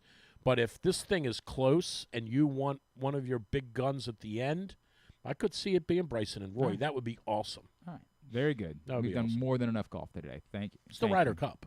You know what? Jim I'm Nantz is going to watch. You heard him. Thank you. I'm excited about Maryland being off to a 4-0 start. That's what I'm excited about. Playing good football. And I'm excited about the fact that our next guest is not just off to a good start. He's off to an insane start. He's played 4 games in his college Think how career. good they'd be if Malik Washington went to Coward Hall instead of Spalding. Settle down over there. This guy All right. went to Concordia Prep. He's had 4 games in his career. He's had sacks in all 4. If he continues on that pace, I assure you it will be some sort of record. Joining us now, Baltimore's own Maryland edge rusher Sidney Stewart is with us here on GCR. Sidney, it's Glenn in Baltimore. It's great to chat with you. Thank you for taking a couple of minutes for us this morning. For sure. How y'all doing? Everything is good, man. How's everything for you, right? I have no doubt that you believed in your ability, but, man, did you know it was going to be this good this quick? I would love to think, yes. I was lucky enough to graduate early, so I had spring under my belt. Got a chance to go against some of our tackles. They're doing extremely well this year, so I was able to see how I stacked up against them, and I had some success. So I kind of had a feeling that I was going to be able to get in early and play well. Man, the opportunity obviously has been a big time payoff. Sidney, can we go backwards before we go to now, right? Like, I think a lot of people are familiar with your family connections to Maryland. Obviously, you're from here. Did you always know, like, if I have the chance, that's where I want to be? Was there a part of you that was like, man, I don't know, I kind of wouldn't mind getting away a little bit instead of sticking around? What was the path for you to Maryland, given everybody in your family and your connections here? For sure. So I would say I don't think my family connections really had a impact because I kind of was very I was doing my due diligence on all my visits and stuff. I just wanted to go where it was the best fit for me, regardless of other people's experience. So, um, and luckily it just so happened to be Maryland. So, when I was going on my visits, a- out of all the schools, Maryland seemed the most genuine, and I felt like we had the opportunity to build something with the freshman class we were bringing in. So, I just wanted to be able to add to that, and yeah, everything's been working out so far. What about football versus basketball, right? For people that don't know, right? Like your dad, your uncle, your cousins, like you got nothing but like basketball in your life. Why was it football for you? Was it difficult for you to make that choice? I don't think it was very difficult. A lot of those guys are taller than me. Some of them like 6'5", 6'7".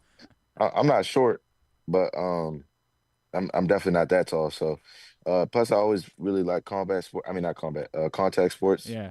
more so. So, I grew up watching Marshawn Lynch. I really like watching the Seahawks, the Legion of Doom. So uh, I really just prefer football my whole life for real. Okay, but so what you're giving up, as tough as you are, could you still box out DQ if you needed to? Oh yeah, I mean, I'm a competitor. It really could be anything. It could be table tennis, cricket. Wait. Um, When you said, have you played cricket? no, it's Okay. just any sport that All really right. I lay my hands on. It's something's gonna happen. I'm gonna get the hang of it eventually. And so basketball, if I really had to put my mind to it, then even DQ had to take a L. I appreciate that. I love that mentality, man. Sydney, So when you made the decision, right? Like, did you know Malik? Like, had you had conversations with him? Obviously, being from the same area, had you thought about that at all? And was that part of why maybe you thought there might be the chance to do something special at Maryland? yeah, so I actually played league in high school. I think Griffin might have like covered that game. Yeah, I think you Yeah, did. so uh, after that game, just both being good players in the area, we kind of connected, spoke a little bit. You know, even Leak had to deal with me that game. So, but either way, I just think after gaining each other's mutual respect, we were able to build a relationship from there. So, yeah. Did you guys have like a quiet feeling of what you're going to be able to look? I get it. You still guys have a lot of work to do. I'm not trying to crown you guys Big Ten champions or anything like that. I know you still have a lot of games to go win. But in the lead up to the season, was there maybe a quiet confidence with you guys within this team about what Yeah. you were going to be capable of doing this year? Yeah, 100%. I mean, external factors don't really affect us, whether it is how we perform in a game, who we're playing. Um, we always kind of knew who we were, especially like with the freshness that we were able to bring, like with all these young guys. I think we were excited. Other people, it was hard to pinpoint what we had going on from the outside. They don't really know. It's a lot of new players on this team, but we always knew what we had going on, and we always knew we had a championship caliber team. So, and that's not going to change, regardless of who we're playing, regardless of what time we play. We know who we are. I appreciate that. So you bring up Griffin doing the games. He's been raving to me about what's been going on at Concordia like for years. And by the way, was gassing you up at every opportunity he got. Like just for the record, like that was straight. Yeah. He would come in here and tell me like, wait till you see this kid. Tell me about why. Like what I think for a lot of us on the outside, what's happened with Concordia has been really amazing to see. What makes that place special? How, obviously you had something to do with it, but like, how did that change that it's really become sort of a power over the course of the last few years? So Concordia, a lot different than the other Christian private schools in the area, is a lot younger. Like some of those schools have been around for centuries at this point, so they've been able to build a culture and just build an alumni base.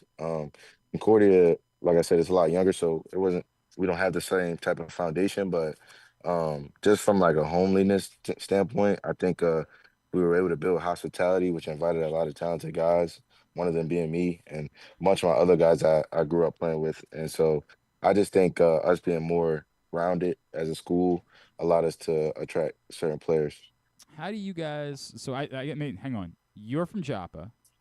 Yeah. I know another guy who's from Joppa that is slated to come to the University of Maryland. How close are you with Zion? How much have you stayed in touch with him? Do you like check in like, bro, we're still good, right? Like, do you have any of those conversations with him? Yeah, me and Zion actually live in the same neighborhood. We work out with the same trainer. Um, yeah, I mean, I really don't need to check in on him. He's very prideful about Maryland, and he's excited what we got going on this year. But he's also excited to come in and have his own impact. So, Bro. Yeah, he's really mature. I think he understands what it is he wants to do, and regardless of what I say, he's going to make a decision that best helps his life. So, oh, go ahead. No, as good as the defense has been this year, and you guys have been unbelievable this season, right? Like, have you thought about like what that would look like, the two of you being on the same defense together? Yeah, I mean, really, I'm like I said, I'm excited. For a guy of that caliber, of course, we're gonna make space and make a somewhere he could play. I'm sure he's gonna have some value to bring to his defense.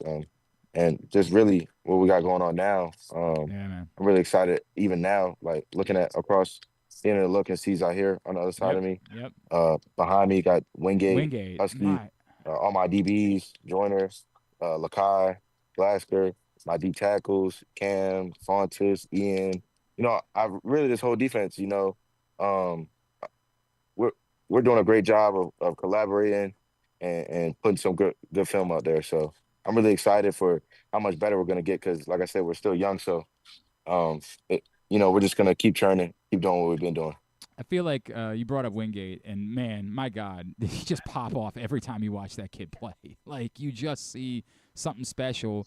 Being at that position, so you think of that position as like a leadership position and the guy that's responsible for a lot of things, right? What does he mean for that entire unit and what you're all capable of doing? Yeah, I think Wingate is the embodiment of a middle linebacker, and it's cool to see because he's reliable, he's smart, and he can tell you your job and do his. So I spoke on this before on another interview opportunity. Wingate's exactly what you would think he is. He's a great leader on and off the field. Funny guy, great to interact with. That's my guy. So really just makes me comfortable having him behind me. I appreciate that. Go ahead, Griffin. Sid, so one of your quotes from last week leading into the Wisconsin game was one of my favorites. Is that it was the dog doesn't know your name when it's chasing you. Was that one that you just came up on the spot, or is that one you heard before? Where did that one come from? Yeah, I just came up with it on the spot. Okay. A lot of the questions were like pointed towards the names of the quarterbacks and what it was with the backstory with Billy and stuff. And I really was just letting it be known. I don't really know the quarterback's name, and I don't plan on getting to know the quarterback's name because a dog really don't know your name when it's chasing you. Like, it's going to come and get you regardless. I don't care who you are. For real. And he made sure you went and got one. Obviously, that was the case. And then still in last week, what was it like seeing again your former Concordia Prep teammate Ernest Willer on the Wisconsin sidelines? Man, outside of just Concordia, I grew up with E-Will. I spent so many nights over at E-Will's house. That's my guy.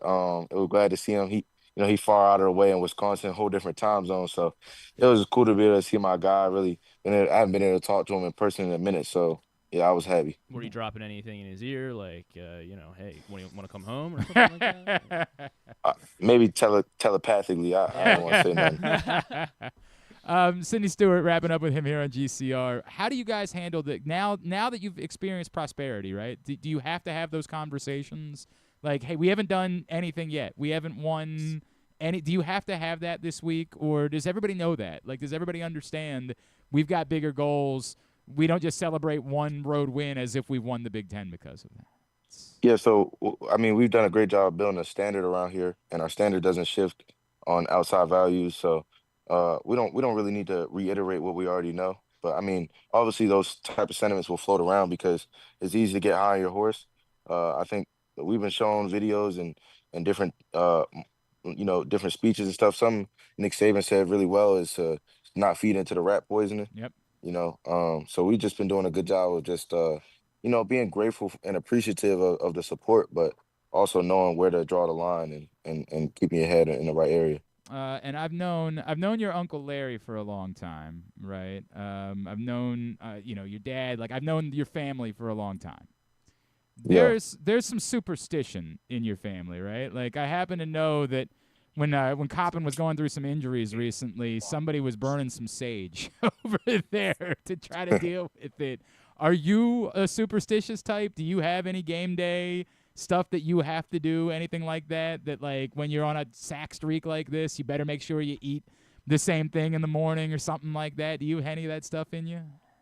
No, I'm not superstitious. I believe in God. So, I think God gives me the power to do whatever it is. I don't think any of that stuff really affects it. And to that, I'll say the only superstition I have is I'm a competitor. So when it's time to compete, I'm going to step up. I appreciate that, man. I love that, man. That's awesome. Sidney, remind everybody how they can follow you. Twitter, Instagram, anywhere like that. Oh, for sure. I love to say that. Really, my nickname, the Young Bull. So if you can catch me on IG, Young Bull Sid. You know what I'm saying? I think my content pretty well. If you want to tune in, keep in touch with what I got going on, I'd appreciate that. And we like the content that you're putting out there on Saturdays right now. That is the good stuff, man. Sidney, seriously, major congratulations on this start that you're off to. We can't wait to see more of it as the season goes on and your career goes on. Thank you for spending time with us this morning. We really appreciate it.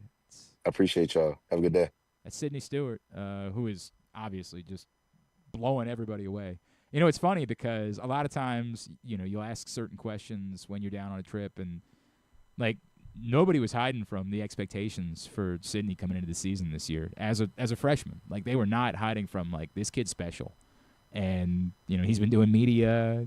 He did something in this print issue of Pressbox, which you can still get for free wherever you find Pressbox around town. Read it all at PressBoxOnline.com.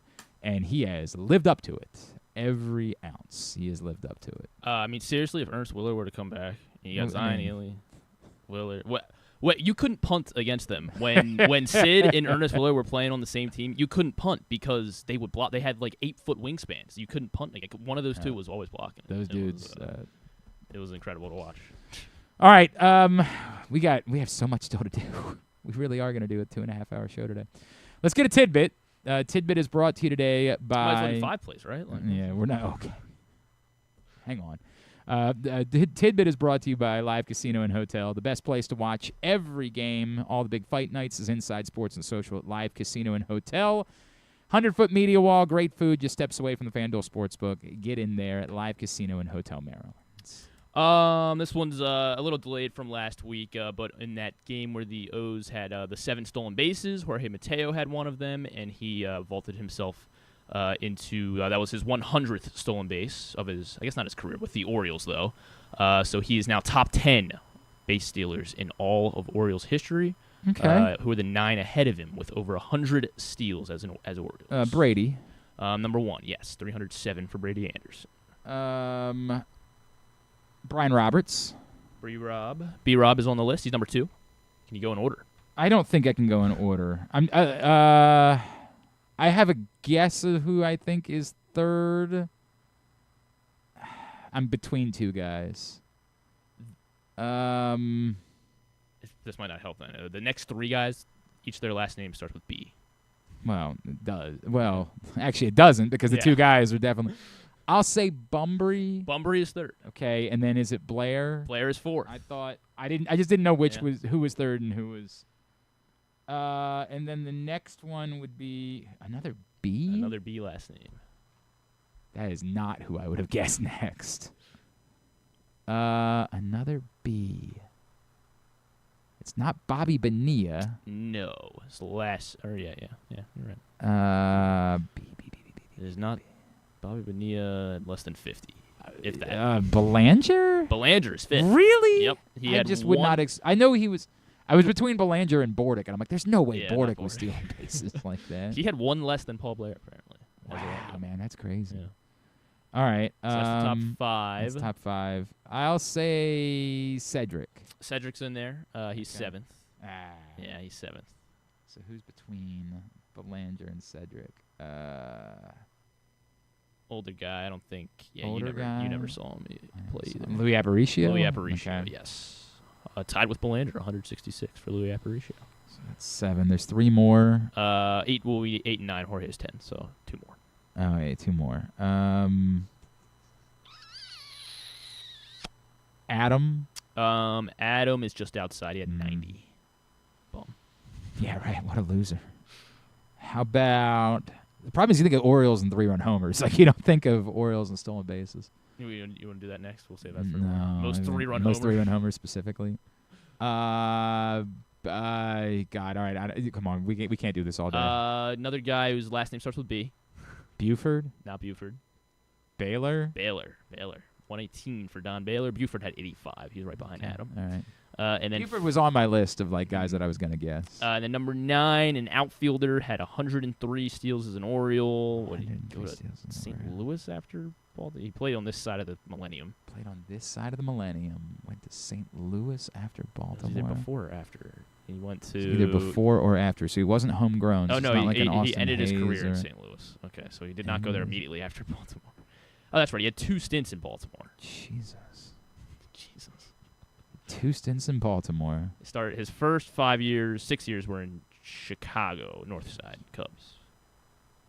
Corey Patterson. Corey Patterson. He could have been here a long time. I don't know if I would have guessed Corey Patterson. Corey Patterson had 100 stolen bases in Oriole. Yeah, he only played 3 seasons. My word, I Yeah, do 3 not seasons. remember. All right, very good. He also hit that 1 home run. I do remember that. Didn't he? What else did he do? Felix PA hit the cycle. Yeah, PA had the cycle. Those two. PA would have been a good guess actually, but he didn't get on base enough. Yeah, he did not steal. All right, very a lot good. of We will put 5 plays up at GlennClarkRadio.com. I'll tell you, the 3 4th downs were on my list, and then the long Montgomery run and the Henry fumble. And I think I had the Montgomery run number 1 as like the backbreaker. Like it just felt like they never recovered. I don't think they ever recovered from that, and that to me was the moment. Yeah. So that's why it was my number 1. 5 plays when it goes up at GlennClarkRadio.com will be brought to you by Navy Football. Navy Football single game tickets are on sale now. Spend your Saturdays in Annapolis watching the midshipmen with some big-time matchups, including the AAC rivals and the Commander-in-Chief Trophy Showdown with Air Force on Saturday, October 4th. Don't miss all the exciting action in historic Annapolis at Navy Marine Corps Memorial Stadium. Get your tickets today. NavySports.com. Go Navy, beat Army. And don't forget, we'll be back for Project Game Day Sunday following Ravens Chiefs. Myself, Rita, KZ, Stecca, former Ravens linebacker Tyus Bowser, Sidney Stewart's favorite broadcaster, Griffin Bass, will all be together on Sunday following Ravens Chiefs. Whatever happens, PressBoxOnline.com/GameDay, Facebook.com/PressBoxSports, YouTube.com/PressBoxOnline. It's all brought to you by Game Day Men's Health, the Costas Inn, 1-800-GAMBLER, HelpMyGamblingProblem.org, and Live Casino and Hotel.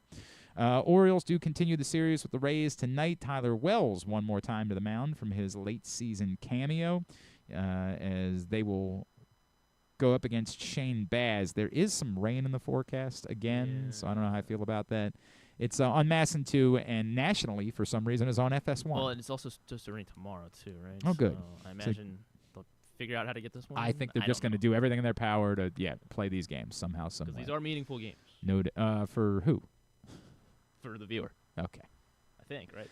Do we care? I don't know. Mets Cubs at 8:05 on ESPN as we continue to see if the Mets will just fully collapse.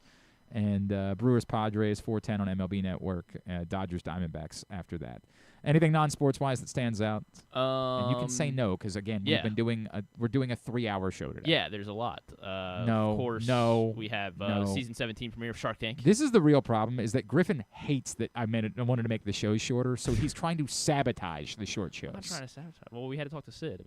I'm good with talking to Sidney Stewart, 100%, but we don't need to do. I want you to do. I told you what I want from Tubular. I want you to show me trailers. I want you to get me. Yeah. I wanted to, and I forgot. Yeah, way to go. Trailer. Way to go. That's what I want from like 1 or 2 things that stand out. That's what I want. I don't try to take away from your segment. I want your segment to be better moving forward. How quickly? Yeah, I guess I can't get this ready. No, what is it? Darn 1 or 2 things. Quick, I got to go. I literally have a meeting I've got to do. I'm calling BS. Well, Season we 2 got to talk to premiere. Michael Strassner too. Oh yeah. Well, yeah, but Yeah. that'll take Get care to of it. itself. Season 2 premiere of The Golden Bachelor on ABC. I know someone who tried to be on this show. I know Yourself. No, not myself. I don't think I quite qualify. You think Drew would have? Oh my God, I would love to do. I'd love to do a try. Like I'd send Drew to the tryouts. No, it was the Golden Bachelorette that he was trying to be on. A buddy of mine. Drew was okay. No, went through the process. Like was deep into the process. Was like one of the last 20 people they didn't choose to be on the Golden Bachelorette. Last 20 out. Yeah, right. Or first 20 out. And legitimately moved to Thailand after he didn't get selected. Season Love you, 49 Bruce. of Survivor tonight. That's the big one. Okay. That is the big one. You do love that. All right, that's it? Yeah. You know what? Pull up a trailer for the Baltimorons. We should show that in a second. We should definitely do that. All right. Thanks today to Drew Forrester. Thanks to Jim Nantz. Thanks to Sidney Stewart. And thanks to Baltimore's own Michael Strassner, who we're about to hear from. We're going to get all of it up in the greatest hits section of the Aspiration tab at GlennClarkRadio.com. No, we're not going to watch that at all. Watch the season 49 No, I got to go. Pull up the thing I need you to pull up. Tomorrow on the program, nothing. I think we have one thing. Well, I know Logan McNaney is going to join us. Of course, former Terp, Denver Outlaws, was named goalie of the year in his rookie season in the PLL. And he'll be in town this weekend for USA Lacrosse's Atlas Cup, so we'll talk to him about that. Do we have anything else? Ken. I'll go do picks with Ken. That's our biggie. That's the big one. Stuff and Things is what we have for the show. That's what we've got for you. All right. Thanks today to everybody at PressBox, all of our great sponsors and partners, including Game Day Men's Health, Live Casino and Hotel, County Sports Zone, your local Toyota dealer, and buyatoyota.com. The Maryland 5-Star, Navy Football, Knicks Fish House, and more. Thanks to Griffin at Griffin_Bass. Follow us Twitter, Instagram, and TikTok at Glenn Clark Radio. Have a great Wednesday evening. Go Birds. Duke sucks. We wrap up today's show. Had the opportunity to catch up with Baltimore's own, the pride of Loyola Blakefield, Michael Strassner. You've seen him doing the rounds recently. He's got a movie out. It's wonderful. It's called The Baltimorons. If you're not familiar, Griffin has provided you the extended trailer. And then, it's fine. And then, we got to get the gist. Our conversation with Michael Strassner, which is really special, right here on GCR. Stop that now. Are you a dentist? I am. Do you need this? Hang on to it, will you? So what happened? Well. Merry Christmas. Oh my God. Uh-oh. What's the needle situation? The situation is that we use needles. Open your mouth. Hello. What's going on? This morning, Dad got married. So they're doing their reception Tonight. I know Christmas Eve is your favorite. It's good. It's okay. I love you, Mom. I'll see you tomorrow. Merry Christmas. I love you. Oh my God. I'm taking a dinner and I'm not taking no for an answer. No. Come on. No. I overheard you talking to your daughter and I know you don't have plans. Let's go. No! Yes! Ba-da-ba-da-ba-ba! Charge! You married? I was. Oh, I'm sorry. Did he kill himself? Why would you say that? This is a dumb joke. Is that what you do? Comedy. Used to do it and something messed up happened and I don't do it anymore. This is really odd, but my entire family is 2 blocks that way. Let's crash a party. Yeah? Hell yeah. Hello? Mom? What are you doing? Hi, everybody. Cliff Cashin. Really, really thrilled to be here. Your mom's pretty awesome. We've been having the most amazing day together. Me lady. I can get out of the car on my own, you jackass. All around the same time, I went through menopause. My ex dumped me for a much younger woman, and I became a grandmother. What? Your face. Where are we going with this kid? I have no idea. I just really like you. Is that the ghost from Christmas Past? Where's the next ghost of Christmas Past? Or did you divorce her already? Well, I guess that makes me the ghost of Christmas present. Cliff Cashin. Still really, really thrilled to be here, gang. Thank you.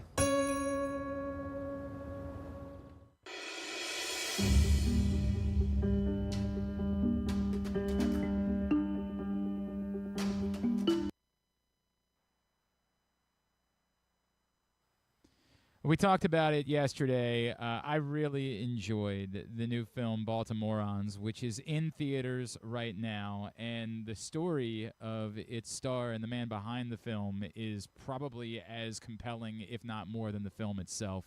He is very much one of us, despite moving out to California a few years back. And he was actually a two-sport athlete at Blakefield some years ago. He is Michael Strassner, and he's with us this morning here on GCR. Michael, it's Glenn. It's so great to meet you, man. Thank you so much for taking the time for us. Thank you so very much for having me. It's funny you said two-sport. I played club lacrosse, so I can't give myself much. And I played a little bit of the freshman football. Wait, so you didn't get your varsity letters, is what you're saying? No, I did not. I mean, I was the theater kid as well. That was like also the president of the school. So that was my. So yes. When did you realize that it was going to be more theater kid and less football and lacrosse for you? Was there like an on-field moment that made you say, no, maybe I should go, figure out if I can get into the musical this semester? Yeah, I mean, it's kind of funny. My uncle was at the premiere of Baltimorons, and he was like, man, if I would have known you were this good, I would have not kept on trying to force lacrosse down your throat. Because he was like, I wasted a lot of Saturdays throwing the ball with you. I always loved, I still to this day, I'm a huge Ravens fan. I love Maryland lacrosse, and I love the Orioles. Cool. Those are my teams. And when I played club, I played up until senior year, and it was kind of like it was the most fun because it was all my buddies because we just were not the best lacrosse players, but we were like because Loyola, MIA. Oh, absolutely, and right? also, yeah. Yeah, and we also won my senior year, the championship. That's cool. So the team was really stacked. We had. Jared Gangler, who went on to play at Maryland, and Emmett Keller, and just some really good guys that played college ball in D1. But, I just kind of knew I was like, I'm the comedy guy. Like, I'll be on the team, and I won't get in all year. I'll just be making jokes the whole time. Although in my senior club lacrosse year, we took money on who would get the first goal, and mine was like 200-1. Or 500-1, something really out there. And my buddy Jesse D'Arcangelo bet me. And who's also in the movie. He plays, all my buddies are in the movie. I've been getting the sense of that, by the way, which is really cool. Yeah. But he bet, there's no way Strassner's going to be the one that gets the first goal of the season. And sure enough, I just came down like a train driving to the goal, and Jesse's like right here at the crease. He's like, pass me. And I'm like, I'm just going for it. And I just took a shot and got it in, and I celebrated. And my dad afterwards was like, act like you've been there before, son. And I was like, I never have. I truly have never been there before. So just scored a goal. First of all, there's a couple things in there that I have to respond to. One being the it's the inherent nature of you playing lacrosse and like your uncle spending that time. My wife was a private school. I went to Perry Hall. I was trash. Oh, yeah. My wife was NDP, and like to her, like there are no gym shorts. It's just lacrosse shorts. Like that's the way that it works. 100%. Like with our. What year was your wife at Notre Dame? She would have 01. She would have graduated 01. Yeah. Okay. So she's my sister. She's kind of my sister's year. Okay. So there you go. But she like when our kids were born. She was like, they're playing lacrosse. It's just the way that it works. And, like, I dabbled a bit. I was a fat goalie for a minute. Like, I tried that. It wasn't for me. I tried goalie, too. And I didn't wear a cup one day, and I found out the hard way. And then that was my last time playing goalie. God, that is a good way to get out of it.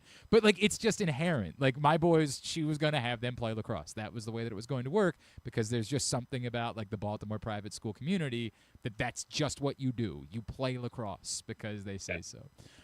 The other thing about that is I love the fact you mentioned, obviously, what a Ravens fan you are, what an Orioles fan you are. It was very clear how much of that came across in the film. Other than I've never heard anyone use the phrase bird ball before. That was the first time I had ever heard that. But the authenticity of it, and I know you've talked a lot about how this movie is so much a love letter to Baltimore, but the importance of like the purple camo pants, the importance of all of the very uniquely Baltimore stuff that you wanted to make sure you got right in the film really stood out. Yeah, and I have to give it up to Baltimore. You know, we've been tracking our box office, and Baltimore has been truly like showing, like, to the point where people are like, I've never seen this before in a city where so many people are showing up and seeing this movie in one, you know, central location. And it has been such a like amazing thing to see, you know, because this is a small little independent movie. And you know, the Charles, I was checking on Saturday and Friday, like they're still having sold out shows, you know, and we've been in the theater now for a couple weeks. And it's really, really cool. As a Baltimore native and somebody who cared so much about their city and who loves their city so much, to see it show up again and again these last couple weeks and just go and support this little movie has been like next level, the coolest thing of my career ever. It's awesome. And yeah, you know, like we definitely tried to paint it. We definitely just tried to. I mean, you know, like the camo pants, you wouldn't know he was wearing those unless we got that last wide shot in. Yep. You know, when he's going up the steps, because I was like, you know, and give it, and our editor, every time he's like, that just makes me laugh so hard. Well, and it's perfect for his character, right? Like you know 100%. exactly who that person is. Yes, 100%, you know, and that's the thing is like we really tried to make it as authentic as possible to the city and the people that are in there, you know, good, bad, and otherwise, and you know, we just really wanted to show it in the most positive light as we possibly could, and I'm so proud of what we did. And you know, that there's this little Christmas movie that people are saying it's like, you know, it's like what Silver Linings Playbook did for Philly. It's what this is doing for Baltimore. It's wonderful, man. It's wonderful. Michael Strassner with us, Baltimorons, that is showing right now. Michael, I say this like because I love it, you love it. Did you have any worries at all in making the film? Like, is this too meta? Is this too, like, you know, nobody's going to catch the Rofo reference that isn't part of my family? Like, did you have any of those concerns? Or in making a film, is it imperative that you go that centric, that local, that meta?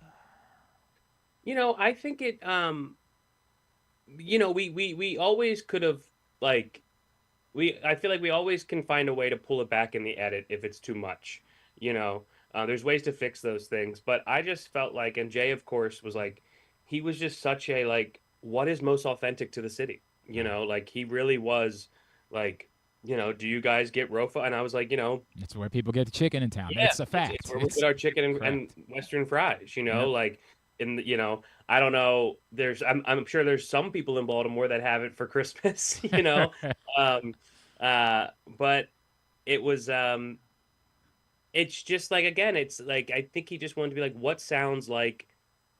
what would Cliff Cashin throw here? And Cliff Cashin, again, is my buddy Brady Cashin. That's why he's named that. I didn't know that. Yep. And Dee Dee Dahl is my other best friend, Spence Dahl, who went to Loyola with me. So Dr. Dahl, Cashin. And then my mom's name is McIntyre, or then my other buddy, Hunter McIntyre. That's why her name is Miss McIntyre. I literally am just throwing in little references everywhere. Also just helps me to remember people's names. So it's kind of a cheat. You know, it's funny you say that. There was a time in my life where I was doing radio in Baltimore, and I was told I wasn't allowed to do radio in D.C., but I had the chance to do like a weekend shift on DC 101 or something like that. And so that's what I did is I used my best friend's name as my DJ name because I knew I would remember it, but I didn't want to give away. So I was John Chambers on the radio for the shifts that I was doing on the weekend. So it makes all the sense in the world. I actually had a theory that it was Dr. Daw because it sounds like Dr. Dahl. And I wondered if there was anything to that, but maybe you're quickly shutting that down. No, truly, it was just because, one, we were staying at Spence's house in pre-production, and I actually stayed at Spence's house throughout the whole shoot. He had me in his basement, him and his wife, Julie, in Federal Hill. They were like, yeah, you can just stay here. And I was like, you know, again, everyone was just opening their arms to this little movie. And so I was like, well, I will definitely. And Spence actually is the drunk improv fan in the movie, where he yells, "Do Baltimorons!" You know, that's him. That's so awesome. That is awesome. We really. It's just such. And to answer your question, there was definitely a fear of like, is this too inside baseball? Like, are they gonna like, But then at the same time, it's like, well, this city is the one that's showing up and going to the movies, and a lot of others are too. But like, Baltimore's showing up and they're having a great time in it. So it all worked out perfectly. Michael, the feedback is so wonderfully positive. People are resonating with this film. You could have made a movie that just existed and it would always mean something, but this is your life, and we can talk a little bit. I know you've talked a lot about how obviously the opening scene is very direct to your life, but this is you. You're from here. You've now made this piece of art that is resonating with people. You've got to live it in this city, the premiere, the Orioles game, all of it. What has all of this meant to you? How do you describe that you have created this piece of art that probably will have legs for a very long time? I mean, Glenn, I really can't even put into words how special this whole experience has become. And like, all I can say is that I have just truly tried my best throughout this whole entire process to live in the present moment and just to enjoy every single day that has happened with this movie. September 10th was our Baltimore day, and I don't think I've ever had a better day in Baltimore in my life. Getting a chance to, do an interview at WJZ, which I watched as a kid, then go to Camden Yards, throw out the first pitch, get to meet some players as I change and, go down in the, and as we're walking out, Cal Ripken comes in. I get a picture with him, which is like, what is this day? Then I go to the premiere and at the Senator, which is where I used to love watching movies with my mom all the time. And to see Baltimorons on the marquee and walk in and see 700 people so excited to see this movie. Like they gave us, like, people were standing clapping before. I was like, you guys haven't even seen it yet. You don't even know what's happening. Like, wait till the end and see if you like it. And then just to like be there and watch it with the Baltimore audience for the first time, it truly was like the best homecoming I could have ever imagined. And I don't think I'm ever going to have another thing in this career that tops that. Yeah. Because it really has been. And I hope this movie stays with people and they watch it every year around Christmas time. And, it's it just really, it's just been such the whole process was a labor of love, and the whole crew that's from Baltimore, and just getting to make this and getting to show it to people and having their response be so positive. It's like, this stuff doesn't really happen. So like, I don't take it for granted, and how much this moment has meant to me. It'll never, like, I can never repay Baltimore for how much they've done for me. That's so cool, man. That's so cool. And by the way, for those that don't know, he literally got to play Ron Swanson's brother once upon a time. And this even beats that, which is saying something, because, dude, I might have retired in that moment. Like, I might have just said, it will never be better than being Vaughn Swanson. And yet here you've managed to one-up that. So, God bless you, brother. Thank you very much. Michael, a couple things I have to selfishly bring up. My friend, Silent Rob Phoenix, and for people, his nickname, Silent Rob Phoenix. You don't understand. Like, Silent Rob was what. So this is the bit. For those that don't know, Marvin in Baltimorons is played by our friend Rob Phoenix, and I was just over doing the big time show at the improv group a couple weeks ago with Rob. Rob is one of the best people I've ever known, but he has produced on radio for years and never wants to come on the air. Never, ever wants to say a word. Like, he just wants to exist in the background and answer phones and press buttons, and he's the greatest human being I've ever known. So when I found out he had a role in the movie, I was like, oh, he must just be like a background, have a cameo. Like, that's Silent Rob. And then I find out what he's doing, and I'm like, dude, what the hell? Where has this been? How did this happen the legend Silent Rob became one of the stars of Baltimorons. He did such an amazing job. Truly, like, he was there. Our first day shooting was the tow lot, and he came in and he was so, again, like kind of like how you described him. He's the nicest, kindest human being. He was so ready for anything, just so excited to be there. And he just did a phenomenal job. And, like, he's a great actor. He sells that scene, and he sells the one at the improv, show, and kicks it off so well. Came back for reshoots, and he was perfect in that, we really got super lucky with Rob. And a lot of the big people came out and helped support. I mean, we were going to use the space for the opening of the movie. It was going to be a different opening, and we kind of just scrapped it day before because Jay just kind of didn't feel like it just didn't make sense. We could have seen this all later.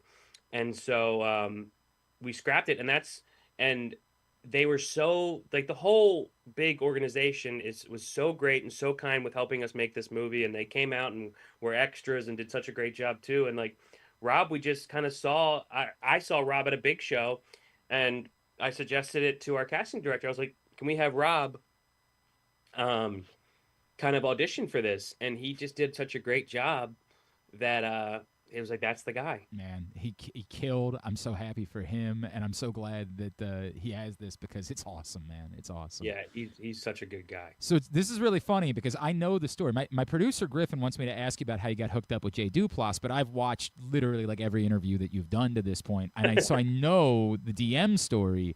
But I kind of love it and I want to talk about it. And it's kind of interesting that Griffin's the one that brings it up because Griffin started producing radio for me, and I would give him outlandish people to reach out to and say, hey, go find out if we can get, actually Cal Ripken's a regular with us, but like I would give him Joe Flacco's number. I'd say, hey, text Joe. See, and he'd be like, what? Like, and I'd be like, Griffin, the worst thing that can happen is he says no. Like that's fun. That's it. Right. That's it. And so the Jay Duplass story to me, it makes me so happy of like there's no loss here. You reach out to somebody, maybe they don't respond, or maybe 6 months later they respond and you make a magical movie together. I mean, that's the honest truth is, I noticed that he followed me on Instagram because I was putting up dumb comedy videos, and that's his whole feed is comedy. Like, he loves comedy so much. And I was like, you know what? I'm just gonna send a DM and see what happens, And I've learned from the DM kind of how to also live my whole life, and also by producing this movie, is the worst thing anyone's gonna say to you is no. They might say no in a different way that's not super kind, but it'll just be no, Or you're not going to jail. You're not going like. And that's what we kind of like. So when he responded back and we became friends, he was like, come over to my house. Like, yeah, I love this idea for a short. He helped me with it. Took time out of his day, which is like unheard of in this industry. Someone of his caliber taking time out for a stranger is just really sweet and kind. And then we became friends. I told him kind of how I got sober.